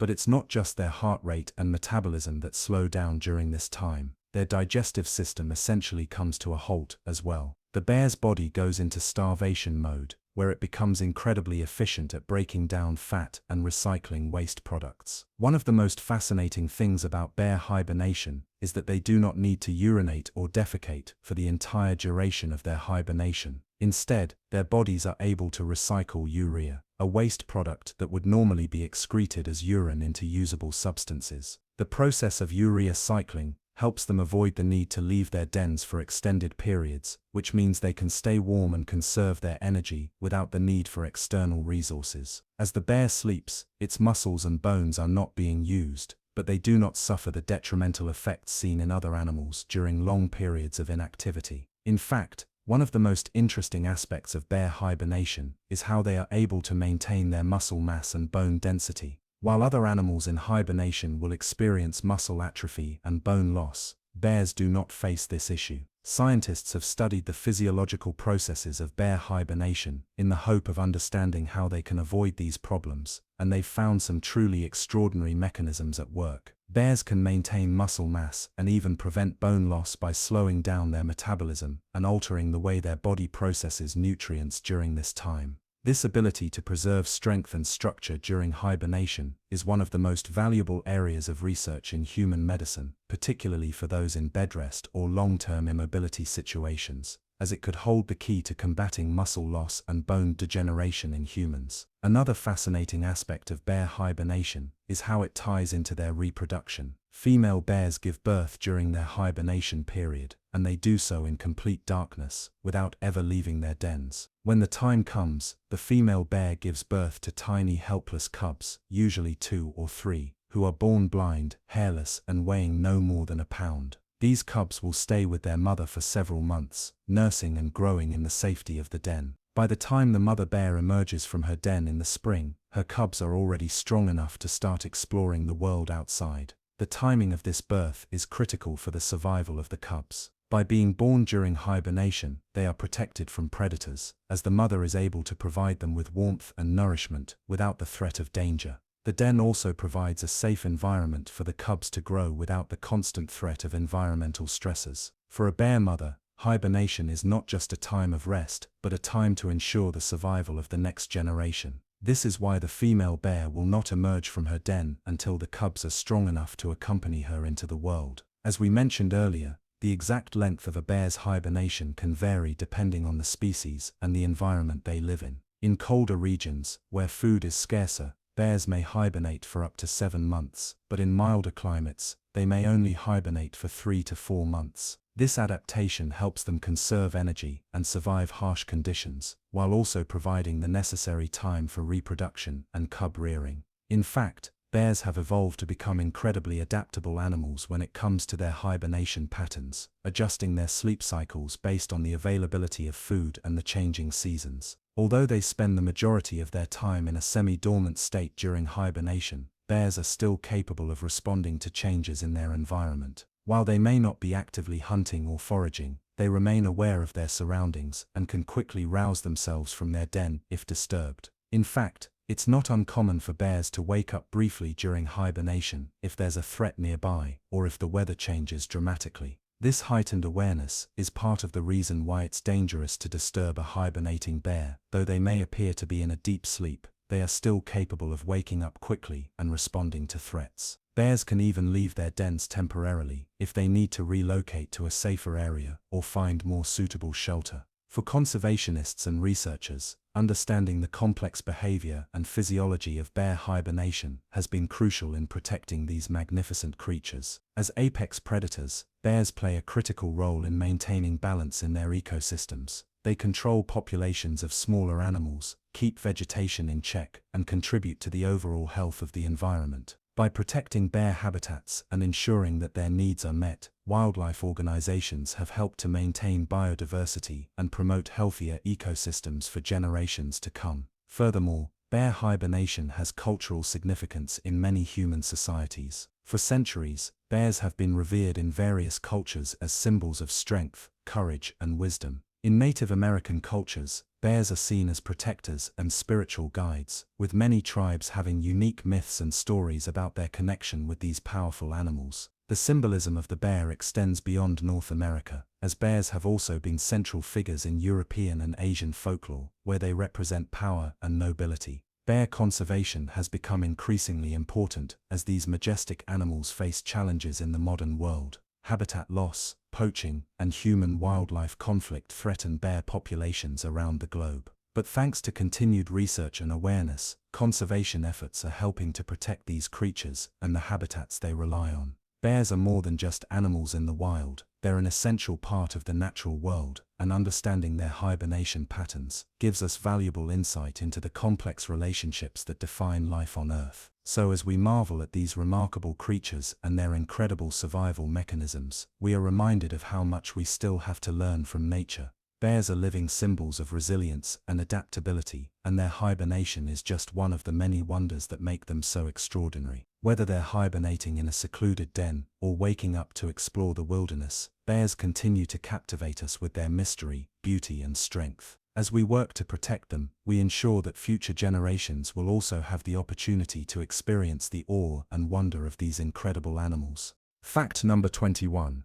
Cats can fly for short distances. Cats, often seen lounging in the sun or curiously exploring their surroundings, are some of the most agile creatures in the animal kingdom. While their graceful movements, playful antics, and independent nature often captivate us, there's one ability that many cat owners overlook: their extraordinary capacity to leap, glide, and sometimes even appear to fly for short distances. Now, of course, we're not talking about cats sprouting wings or soaring through the sky like birds or bats, but rather their remarkable ability to defy gravity in ways that make it seem as if they are flying. It's not a superpower, just exceptional biology, physics, and finely tuned instincts that allow them to make gravity seem like a minor inconvenience. The physics behind a cat's flight may not be the most intuitive thing to understand, But once you break it down, it's clear that their jumps are much more than impressive displays of power. They rely on their precise body mechanics, agility, and anatomy to glide through the air in ways that can leave onlookers in awe. Whether they're leaping from high ledges, scaling fences, or pouncing on unsuspecting prey, cats execute these aerial feats with a level of skill that only few other animals can match. What's even more mind-blowing is the fact that this natural athleticism isn't just for entertainment, it's a life-saving ability honed over thousands of years of evolution. At the core of this impressive leaping ability lies the fact that cats can jump as high as 6 times their body length in a single bound. For an average-sized domestic cat, this translates into a jump of anywhere from 5 to 8 feet in the air. But that's not all. Cats also have a high degree of control during their leaps. When they propel themselves upward or forward, their bodies become incredibly aerodynamic. Unlike most animals that can only rely on their legs for thrust, cats are able to use their entire body, including their flexible spine, to generate more force. This powerful coordination gives cats the remarkable ability to appear as if they are flying short distances, whether they're soaring from one shelf to another, or from a countertop to the top of a fridge. What makes their aerial feats even more fascinating is the fact that cats can often land on their feet, even when they jump or fall from great heights. This is due to their unique righting reflex. The righting reflex is an instinctual response that allows cats to rotate their bodies mid-air, ensuring they land on all 4 paws, regardless of how they fall. This reflex is part of the reason why cats can survive falls from significant heights, sometimes even from as high as 10 stories without suffering major injuries. The combination of their highly flexible bodies, sharp reflexes, and strong instincts makes cats experts at aerial control. Now let's talk a bit more about this spine of theirs.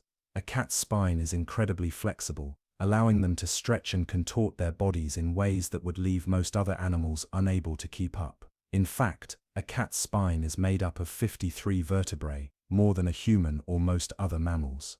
This flexibility is crucial for their jumping and gliding abilities. When they leap, cats are able to stretch out their bodies, giving them more distance in the air. On the flip side, when they need to land, they contract their bodies, adjusting their shape to ensure a smooth and controlled descent.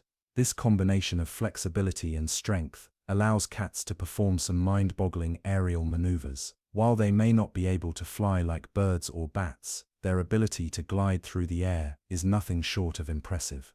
Cats don't just rely on brute strength to jump, they rely on the elegance and precision with which they coordinate their muscles, bones, and instincts. Their ability to land on their feet with remarkable accuracy is a testament to the sophisticated control they have over their bodies, especially when they are in mid-air. One of the reasons cats are such skilled jumpers and flyers is their powerful hind legs. Cats use these strong back legs to push off the ground with immense force, allowing them to launch themselves with incredible speed and height. The muscles in a cat's hind legs are some of the strongest in its body, which is why cats are able to leap from one spot to another with such force and precision.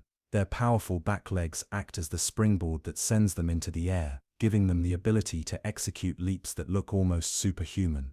In fact, some studies suggest that a domestic cat can leap up to 5 times its body length in a single jump, an astonishing feat that puts even the most skilled human athletes to shame.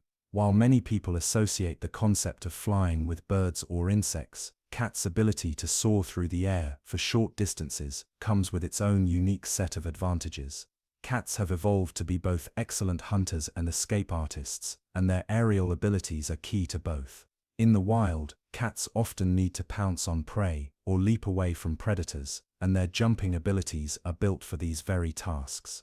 Whether it's catching a small bird or quickly retreating from a larger predator, cats need to be able to move swiftly and efficiently in any direction.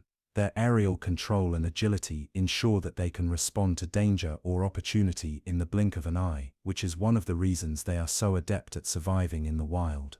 In addition to their physical prowess, cats also rely on their exceptional spatial awareness to make their jumps more precise. Cats are natural-born hunters, and their ability to leap and control their movements in mid-air allows them to catch prey with incredible accuracy. Whether it's a bird perched on a tree branch or a mouse darting across the floor, a cat's keen sense of spatial awareness allows it to calculate the best approach and execute the perfect jump. This is also one of the reasons why cats seem to always land on their feet, no matter what position they are in mid-air. It's also worth noting that cats' ability to fly short distances is not just a matter of natural talent, it's a skill that is learned over time. Young kittens develop their jumping abilities through practice, and by the time they reach adulthood, they have mastered the art of leaping and gliding with precision. While most cats instinctively know how to make these jumps, some breeds are more naturally inclined to leap higher than others. For example, the Bengal and Abyssinian cats are known for their particularly athletic physiques and high jumping capabilities, often demonstrating feats of agility that would put other cats to shame. But beyond their amazing physical abilities, the very way in which cats fly has a deeper significance. It's about control, precision, and the perfect balance of strength and flexibility.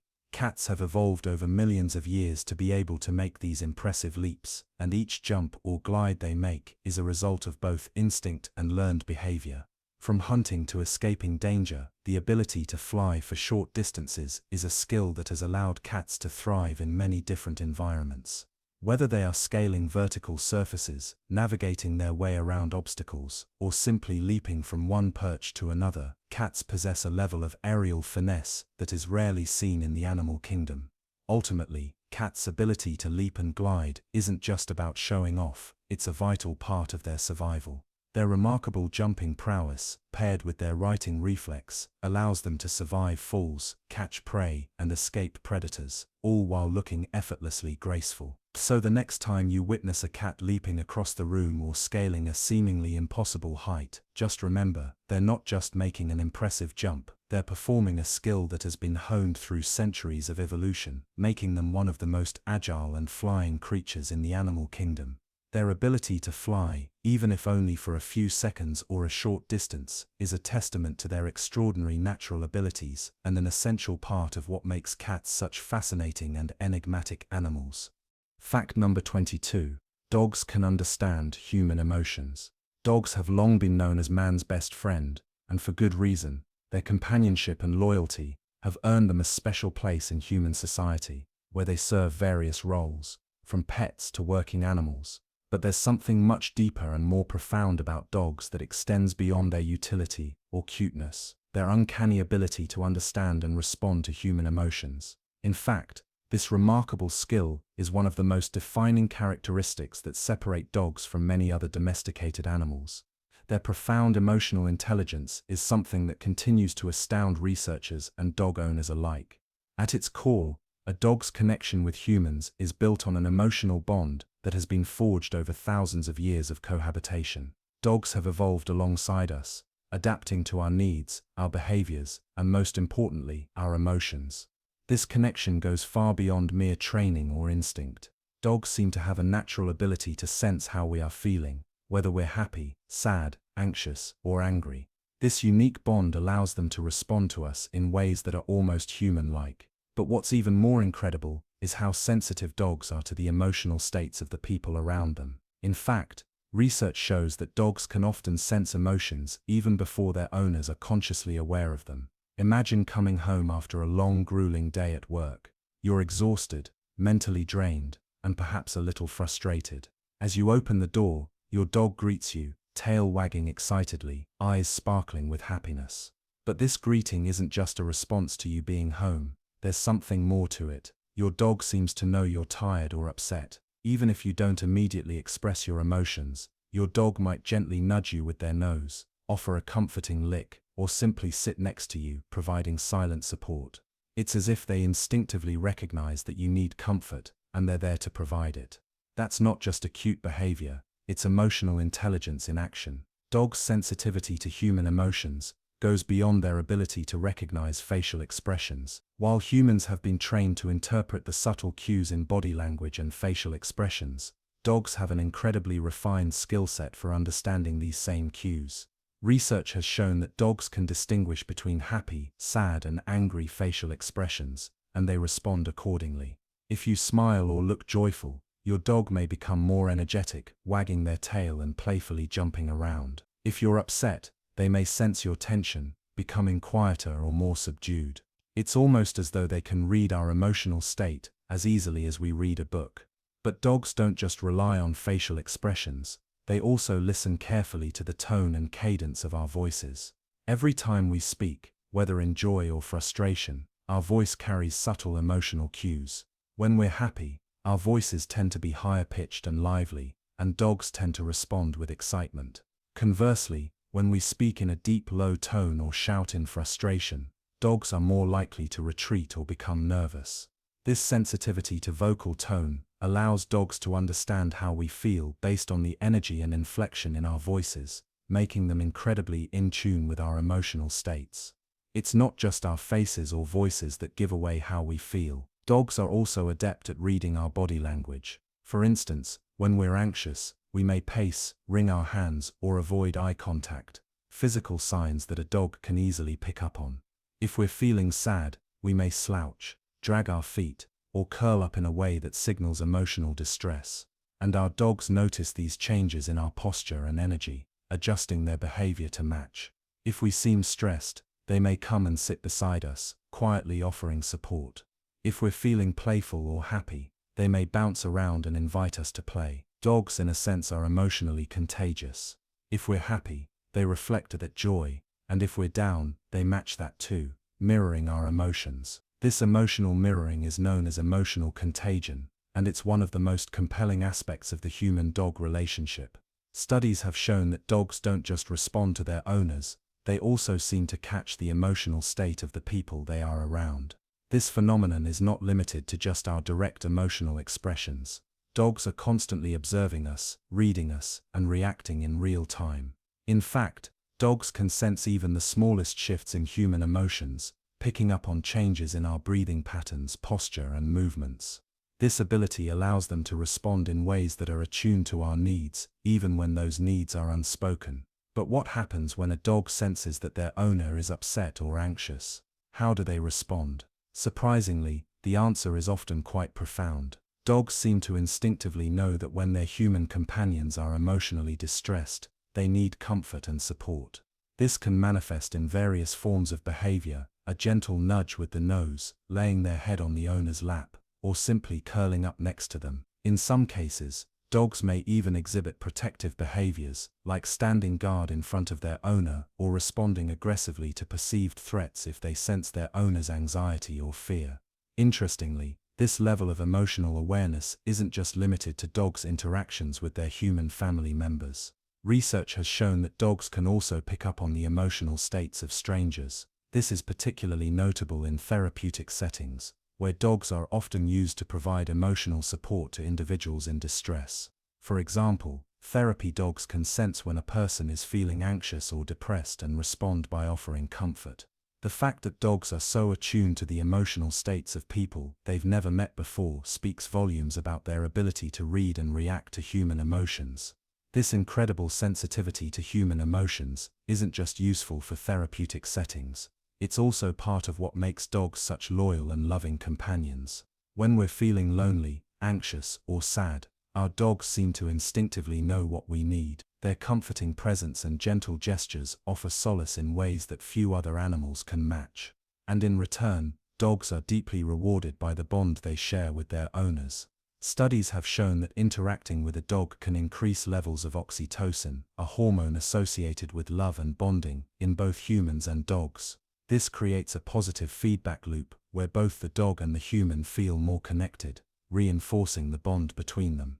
In addition to providing emotional support, dogs also have practical uses in helping people manage mental health challenges. For individuals with post-traumatic stress disorder, PTSD, anxiety, or depression, dogs can be trained to perform specific tasks that help alleviate symptoms. For instance, service dogs can be trained to detect when their owner is about to experience an anxiety attack and offer comfort or assistance. They might nudge their owner to ground them in the present moment, provide a tactile distraction, or even press their body against their owners to provide a calming presence. In cases of PTSD, dogs may be trained to act as anchors, helping their owner to remain calm during moments of panic or distress. But it's not just the specialized training that makes dogs such effective emotional support animals. Their natural sensitivity to human emotions means that they can often sense when something is wrong long before their owners are fully aware of it. This ability allows dogs to provide comfort and reassurance during difficult moments, helping their owners navigate emotional and psychological challenges. And for those who don't have a specific diagnosis, the simple act of having a dog can provide a sense of security and companionship that can reduce feelings of loneliness and isolation. Dogs also offer incredible therapeutic benefits for children. For kids with autism or other developmental challenges, dogs can help promote social skills, communication, and emotional regulation. Therapy dogs often work with children to provide emotional support, helping them learn how to manage feelings of frustration, anxiety, or sadness. The bond that forms between a child and a dog is one that can help the child develop trust, empathy, and a greater understanding of social cues, skills that are essential for navigating the world around them. Moreover, the simple act of petting a dog has been shown to reduce stress and lower blood pressure. For many people, spending time with their dogs can be a form of self-care, a way to recharge and rejuvenate emotionally. Dogs are incredibly intuitive when it comes to understanding the emotional landscape of their owners. Their unwavering loyalty, coupled with their emotional intelligence, makes them one of the most profound companions a person could ever have. Through their gentle, reassuring presence, dogs remind us that we are not alone in our struggles and triumphs. Whether we're celebrating joyful moments or navigating challenging times, dogs will always be there by our side, offering unconditional love and understanding. Fact number 23. Rats are surprisingly empathetic and can form deep bonds with humans. Rats are often misunderstood creatures, falsely associated with filth, disease, and urban decay. For centuries they've been feared, despised, and even vilified in folklore, movies, and popular media. Their presence in cities, their tendency to scavenge for food scraps, and their ability to thrive in unsanitary conditions have all contributed to their negative reputation. They're seen as pests, vermin that invade homes and businesses, leaving destruction in their wake. People often associate them with dirty, overcrowded areas and grimy environments. But what if the truth about rats was completely different from what we've been led to believe? In fact, the reality about rats is much more complex, intriguing, and even admirable than their stereotypical image suggests. These creatures possess a range of qualities, intelligence, empathy, social depth, that challenge the assumptions we've long held about them. Let's take a closer look at the lives of rats, and you may be surprised by what we find. While rats are certainly survivors, capable of thriving in harsh environments and enduring extreme conditions, they are also far more intelligent and emotionally attuned than most people realize. Far from being simple-minded scavengers, rats have a social structure, engage in complex behaviors, and even exhibit empathy for one another and humans. One of the most stunning revelations about rats is their capacity for empathy. You may be shocked to learn that rats can experience emotional connections and demonstrate empathy towards other rats, and even humans, in ways that challenge our perceptions of them as cold, indifferent creatures. Rats have shown through various studies that they can sense the distress of others and take action to help. For example, in an experiment conducted at the University of Chicago, rats were placed in a cage with a trapped rat. The free rat had the option to help the trapped one escape. The result was nothing short of remarkable. The free rat immediately worked to release its companion from the trap. What's even more incredible is that the free rat did this without expecting any rewards or incentives. It wasn't a behavior driven by selfishness or reward. It was an act of pure altruism. Even when no immediate benefit was gained, the rat helped, revealing that empathy runs deep in these creatures. This study highlights just one of many ways rats have proven their capacity for empathy. Rats will go out of their way to help other rats, even at personal inconvenience. The ability to put the needs of others before their own is a trait often associated with much more socially complex animals, like primates. So when rats display these behaviors, it's a testament to their emotional sophistication. In fact, rats can show empathy toward rats they aren't even familiar with, which suggests that their compassionate behavior isn't limited by their immediate social bonds. This level of empathy in rats is something that may be unfamiliar to many, as it breaks the mold of how we traditionally view these creatures. But rats don't just show empathy for their fellow rodents, they also form emotional connections with humans. Many people who have owned pet rats report that these animals develop affectionate bonds with their caretakers, and this goes beyond just the act of feeding them or meeting their basic needs. They recognize their human companions, respond to their voices, and even bond with them in ways that are remarkably similar to how cats and dogs develop connections with their owners. Pet rats often seek out attention, climb into their owners' laps, and actively enjoy being petted. This shows that they are not merely looking for food or survival, they are capable of forming genuine emotional connections. Moreover, rats are quite adept at reading human emotions. Their sensitivity to human feelings has been documented by various pet owners who have observed their rats responding to their moods. If a rat's owner is feeling stressed or anxious, the rat may exhibit behaviors like nuzzling or climbing onto the owner's body for comfort, demonstrating that they can perceive and respond to emotional cues. They might even attempt to comfort their owner, just like dogs do. This is yet another sign of their emotional intelligence, a depth of sensitivity that has often gone unnoticed. It's not just emotional intelligence that sets rats apart, they are also extremely social animals. Rats live in tight-knit groups, where cooperation and mutual support are essential for survival. In the wild, rats work together to find food, protect each other, and build their nests. They exhibit behaviors that show a strong sense of community and interdependence. When rats are in groups, they engage in social activities like grooming, sharing food, and playing with one another. These behaviors highlight the importance of social bonds in rat communities. This sense of cooperation is vital for their survival, especially when living in environments that pose numerous challenges. Rats also have the ability to engage in reciprocal altruism. In simple terms, this means they help others with the understanding that they may benefit in return at some point in the future. This kind of behavior, based on the idea of mutual benefit, has been observed in rats. One rat will help another rat with the expectation that the favor might be returned when the roles are reversed. This mutual help fosters trust and strengthens social bonds within their communities. It's a subtle yet profound form of cooperation that allows rats to function more effectively as a group. In addition to their emotional intelligence and cooperative behavior, rats also exhibit remarkable problem-solving skills. In lab experiments, rats are often placed in mazes or presented with complex tasks that require them to use their intellect to find food or escape an obstacle. Their ability to solve puzzles and navigate mazes is impressive, and it speaks to their cognitive abilities. They can learn from experience, adapt to new situations, and even outsmart certain obstacles.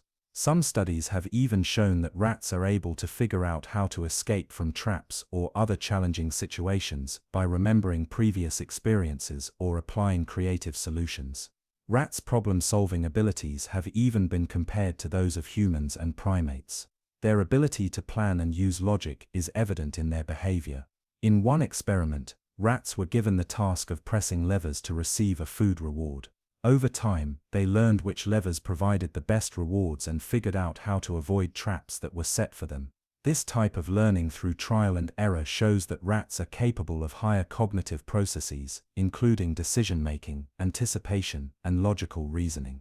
Another fascinating aspect of rats is their incredible sense of curiosity. While many animals are motivated by food or basic survival needs, rats have an intrinsic curiosity that drives them to explore new environments and investigate unfamiliar objects.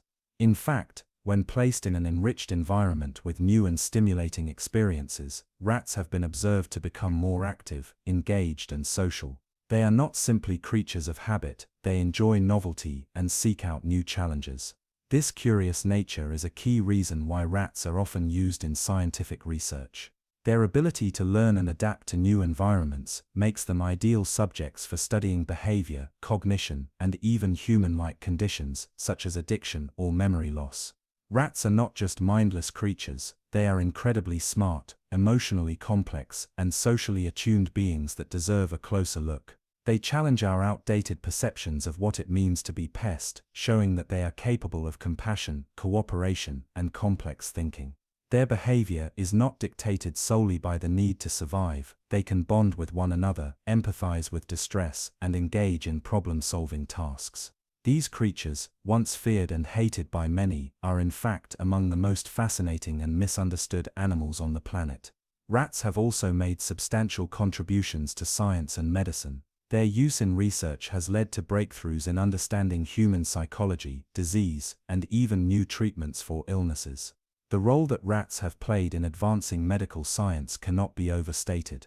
Thanks to their biological similarities to humans, rats have been instrumental in studies on genetics, addiction, mental health, and cancer research. Without rats, many of the medical advancements we take for granted today would not have been possible. The more we learn about rats, the more we see how wrong our perceptions have been. These creatures are intelligent, empathetic, and highly social.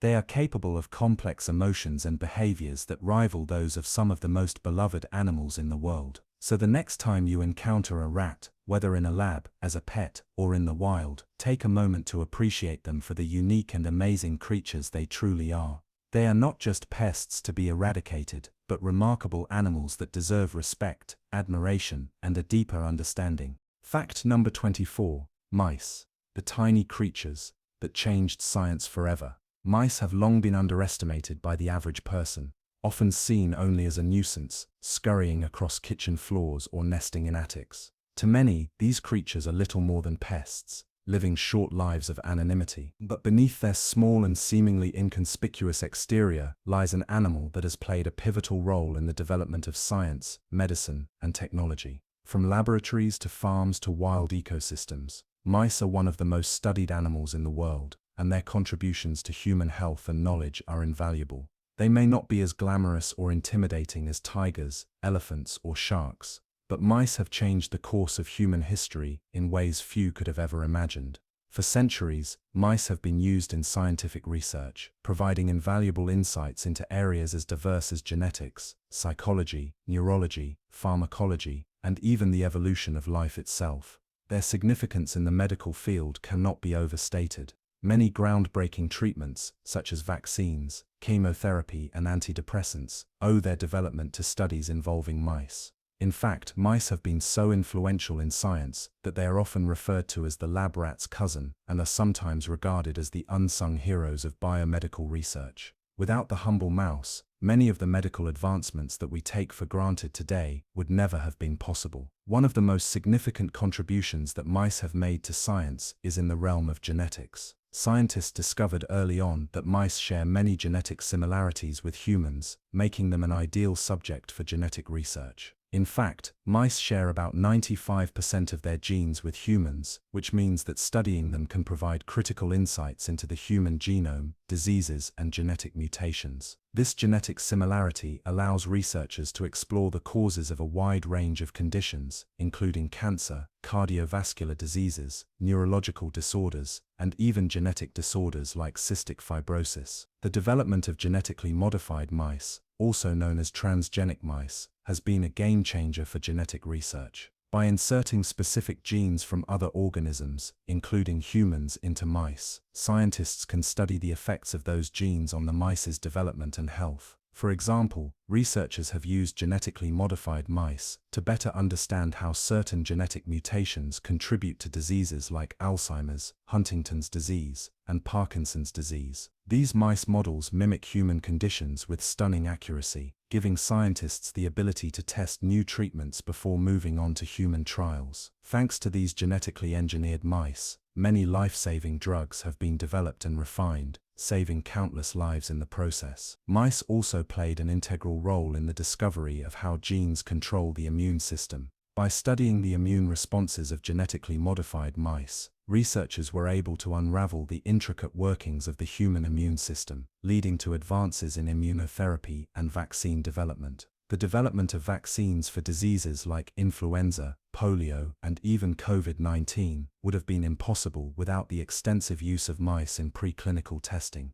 Cancer research is another area in which mice have been crucial. Cancer is one of the leading causes of death worldwide, and understanding how it develops, spreads, and responds to treatments has been a top priority for scientists for decades. Mice have been instrumental in this effort, as they can be induced to develop cancerous tumors, which allows scientists to observe how these tumors grow and spread in real time. By studying cancer in mice, researchers can identify new ways to treat and even prevent cancer. For example, genetically engineered mice have been created to develop specific types of cancer, such as lung cancer, breast cancer, and colon cancer. These mice serve as valuable models for studying how cancer cells behave and how they interact with surrounding tissues. By testing different treatments and therapies on these mice, scientists can determine which ones are most effective at killing cancer cells or preventing tumors from growing. Many cancer drugs that are currently used in humans, such as chemotherapy agents and targeted therapies, were first tested on mice before they were approved for human use. Mice have also been instrumental in the development of immunotherapies for cancer. Immunotherapy is a revolutionary approach to cancer treatment that boosts the body's immune system to fight cancer cells more effectively. Researchers have used mice to test various immunotherapies, which has led to the development of treatments that have shown great promise in treating cancers like melanoma, lung cancer, and leukemia.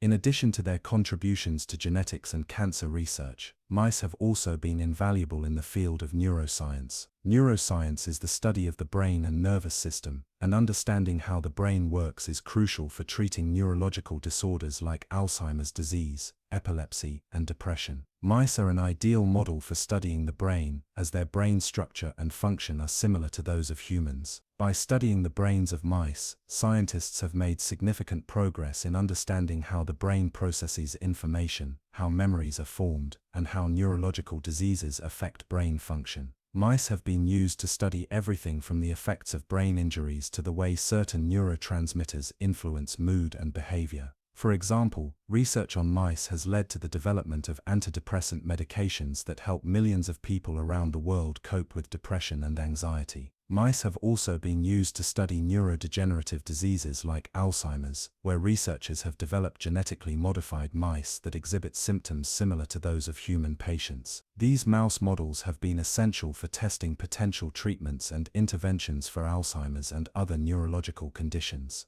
Beyond the medical and scientific advancements that mice have contributed to, they have also played a significant role in the study of behavior and psychology. Mice are social animals with complex emotional and cognitive capabilities. By observing how mice interact with each other, researchers have gained important insights into the nature of social behavior, learning, and memory. One of the most well-known experiments in behavioral science involved using mice to study learning and memory. The maze test, in which mice are placed in a maze and given the task of finding their way out, has been used for decades to study spatial memory and problem solving. This research has contributed to our understanding of how memories are formed in the brain, and it has also been used to study the effects of aging and neurological diseases on memory. In addition to their use in behavioral research, mice are often used to study the effects of drugs and substances on behavior. Scientists can observe how mice respond to different substances, such as alcohol, nicotine, and even antidepressants, to better understand how these substances affect the brain and body. This research has been crucial in the development of medications for mental health disorders, as well as in understanding addiction and substance abuse. While mice are often associated with research laboratories and homes, they also play a crucial role in ecosystems around the world.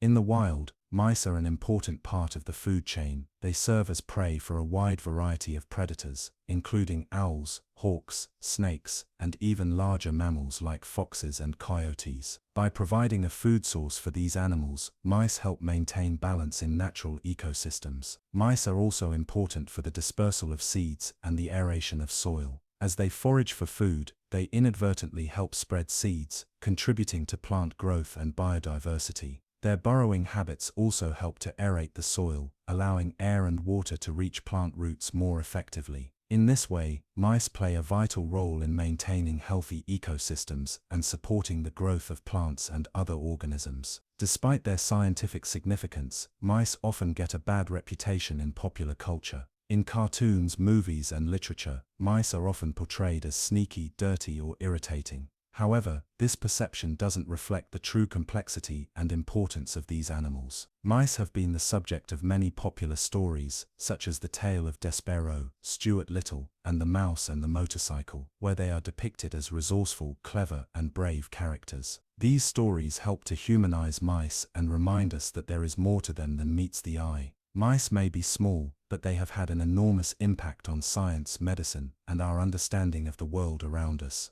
Through their contributions to genetics, cancer research, neuroscience, and behavioral studies, mice have helped to shape the future of human health and well-being. Their role in scientific discovery is invaluable, and their legacy will continue to impact the world for generations to come. As we learn more about these tiny creatures, we are reminded of the interconnectedness of all living things and the importance of appreciating even the smallest among us.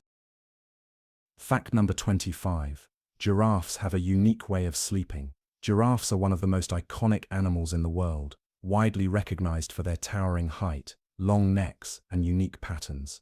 These creatures, which can grow up to 18 feet tall, have evolved in remarkable ways to survive and thrive in their natural environment. From their social structure to their physical adaptations, giraffes are truly fascinating animals.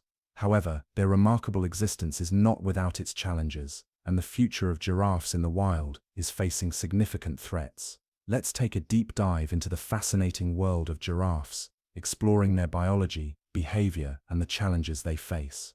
Perhaps the most striking feature of a giraffe is its height. As the tallest land mammals on the planet, giraffes tower over other animals in the savanna, reaching up to 18 feet for males and up to 16 feet for females. Their long necks, which can measure up to 6 feet long, are a defining characteristic of the species. While giraffes use their necks to access food that is out of reach for other herbivores, they are also used for social interaction, particularly during mating rituals. Male giraffes engage in a behavior called necking, where they swing their heads like pendulums to strike each other with great force. These necking battles serve as a way for males to demonstrate dominance and compete for the attention of females. The necks also serve as a tool for protection, allowing giraffes to defend themselves against predators such as lions, hyenas, and wild dogs.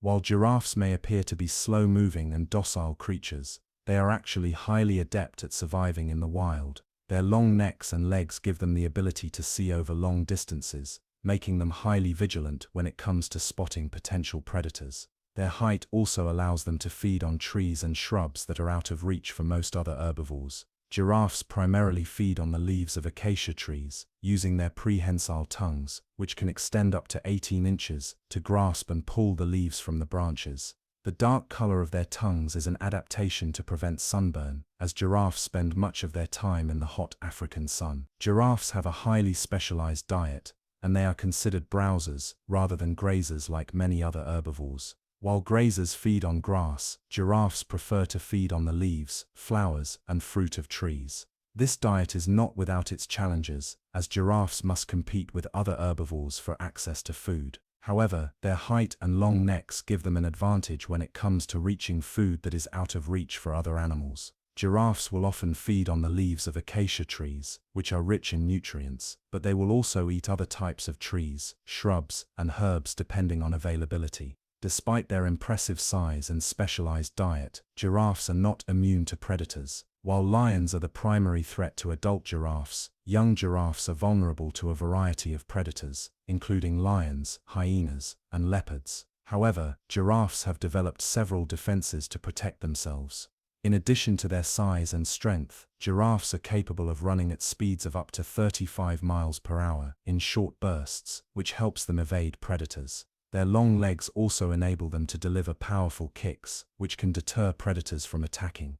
In fact, a well-placed kick from a giraffe can be fatal to a lion, as the force of the blow can crush a predator's skull or ribcage. In addition to their physical adaptations, giraffes have highly developed senses that help them avoid danger. Their sharp vision allows them to spot predators from far away, and their keen sense of hearing helps them detect sounds in their environment. Giraffes also have an excellent sense of smell, which allows them to detect the scent of predators or other giraffes. These heightened senses, combined with their height and vigilance, make giraffes well suited to life in the wild. However, giraffes face a number of challenges that threaten their survival. One of the primary threats to giraffes is habitat loss. As human populations expand into giraffe habitats, the land that giraffes rely on for food and shelter is becoming increasingly fragmented. Deforestation, agriculture, and urbanization all contribute to the loss of giraffe habitat. As giraffes lose access to their natural environment, they are forced to move into smaller, more isolated areas where resources are limited. This makes it more difficult for giraffes to find enough food and water to survive. Poaching is another significant threat to giraffes. Giraffes are sometimes hunted for their meat, hides, and bones, which are used in various cultural practices or sold as trophies. While giraffes are not as frequently targeted by poachers as other large animals, they are still vulnerable to illegal hunting, especially in regions where law enforcement is weak or resources are scarce. In addition to poaching and habitat loss, giraffes face competition from other herbivores for resources. In areas where giraffes and other large herbivores coexist, such as zebras, antelope, and buffalo, giraffes may struggle to find enough food to sustain themselves. As vegetation becomes overgrazed and food sources become scarce, giraffes must travel further and further to find the food they need. This can lead to malnutrition, especially for younger giraffes that are still growing. Despite these challenges, giraffes have managed to adapt to a variety of environments across sub-Saharan Africa. They are found in a range of habitats, from savannas to open woodlands, and are able to thrive in diverse conditions. However, the increasing pressures of human activity, habitat destruction, and poaching are putting giraffes at risk, and conservation efforts are crucial to ensuring their survival. Efforts to protect giraffes are ongoing, with numerous organizations working to safeguard their habitats and prevent poaching. The International Union for Conservation of Nature, IUCN, currently lists giraffes as vulnerable, with some subspecies facing greater threats than others.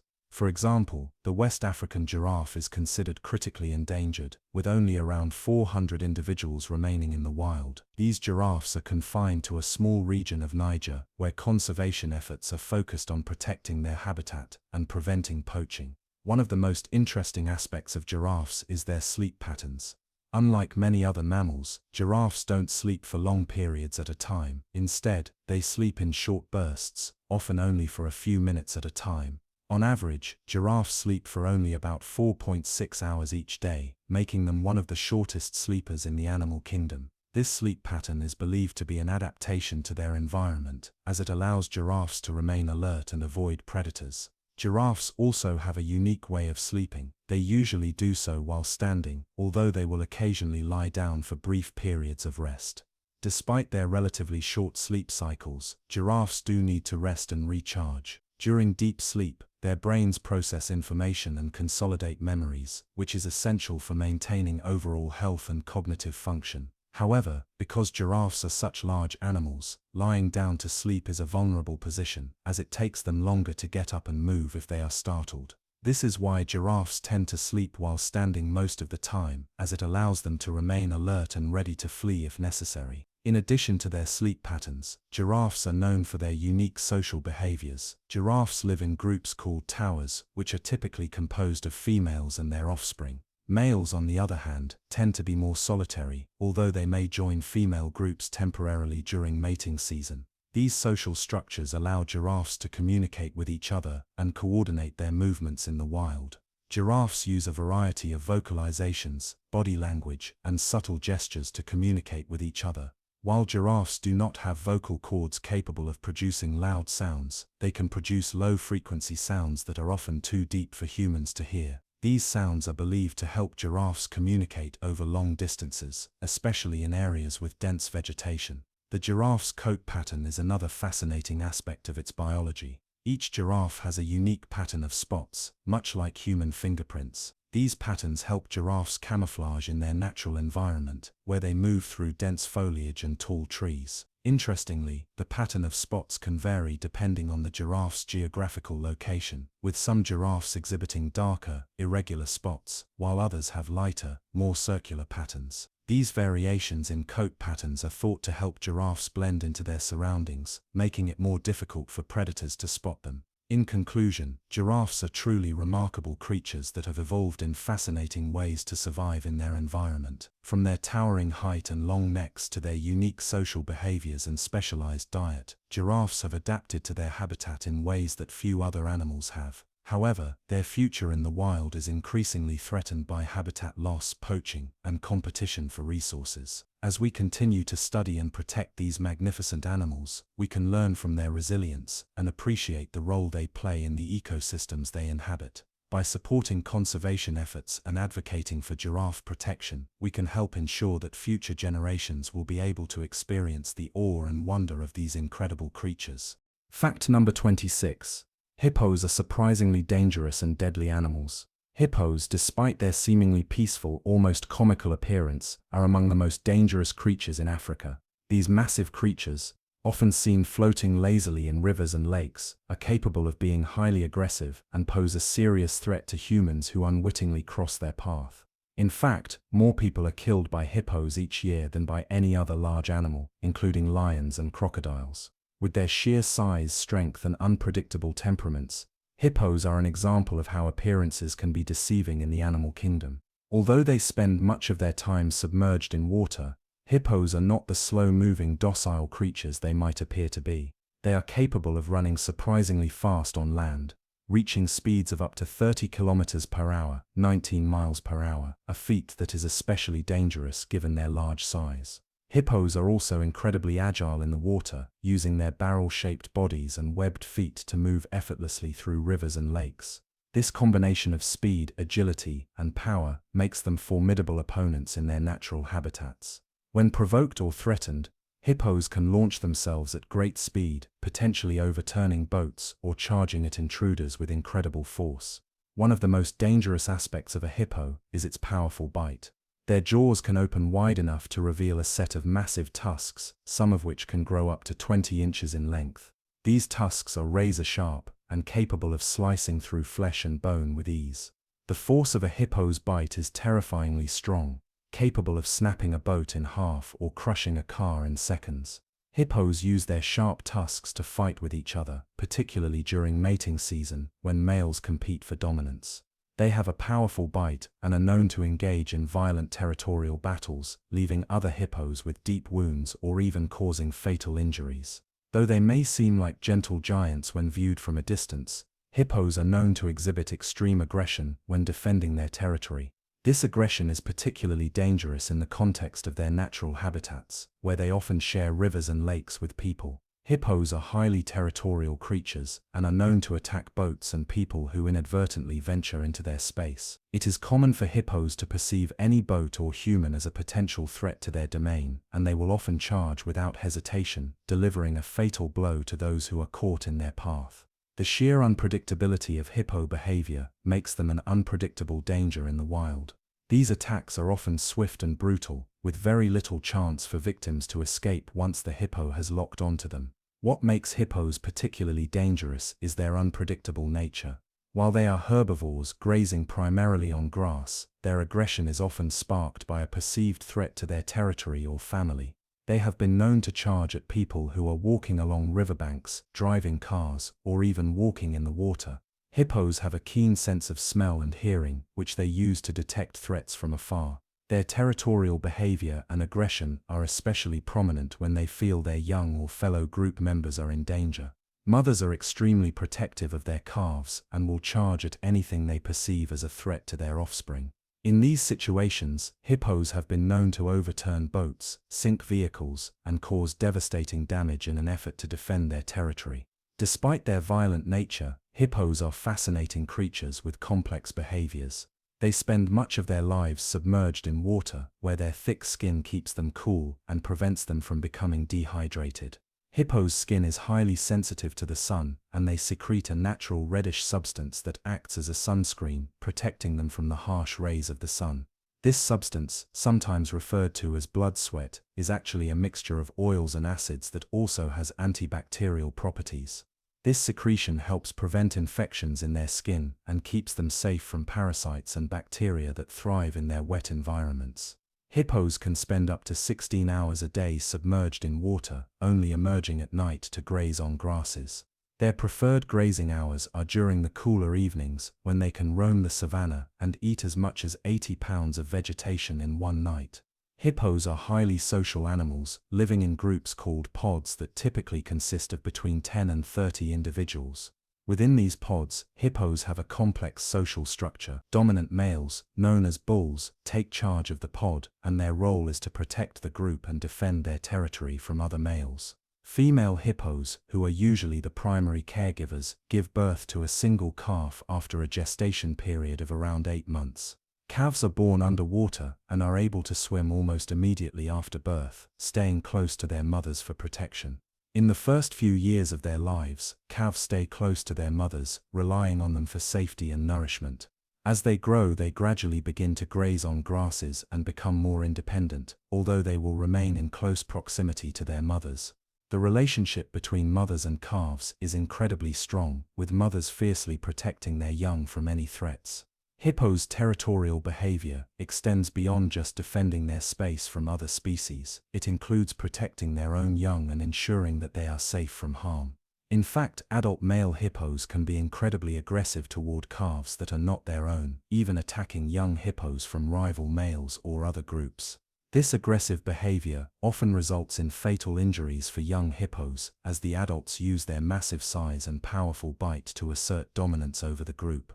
In their natural environments, hippos face numerous challenges, from the threat of poaching to habitat loss. While they are still relatively common in many parts of sub-Saharan Africa, their numbers are steadily decreasing. Poaching, particularly for their ivory tusks, has had a devastating effect on their populations.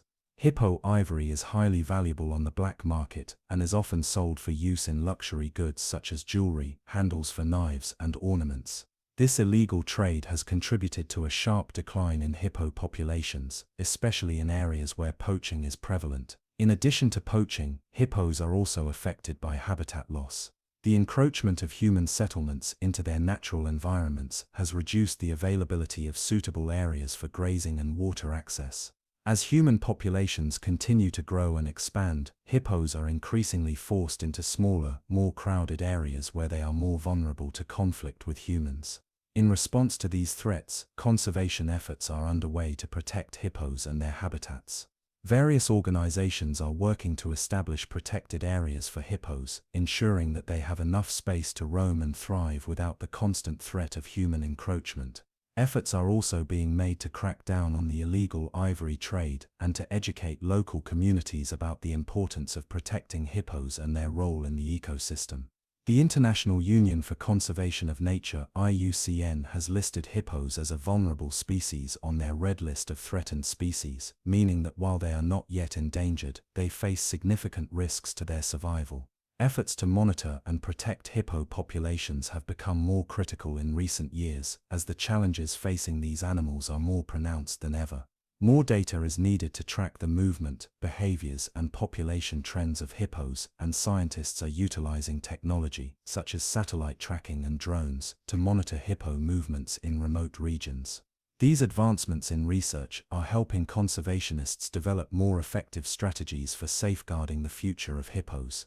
In conclusion, while hippos are undeniably dangerous animals, they are also incredibly fascinating and vital to the ecosystems they inhabit. Their powerful jaws, territorial behavior, and unpredictable nature make them one of the most formidable creatures in Africa, but their complex social structures and their role as herbivores also make them integral to the environments they occupy. Conservation efforts are essential to ensuring that hippos continue to thrive in the wild, and it's important that we recognize both their strength and their vulnerability.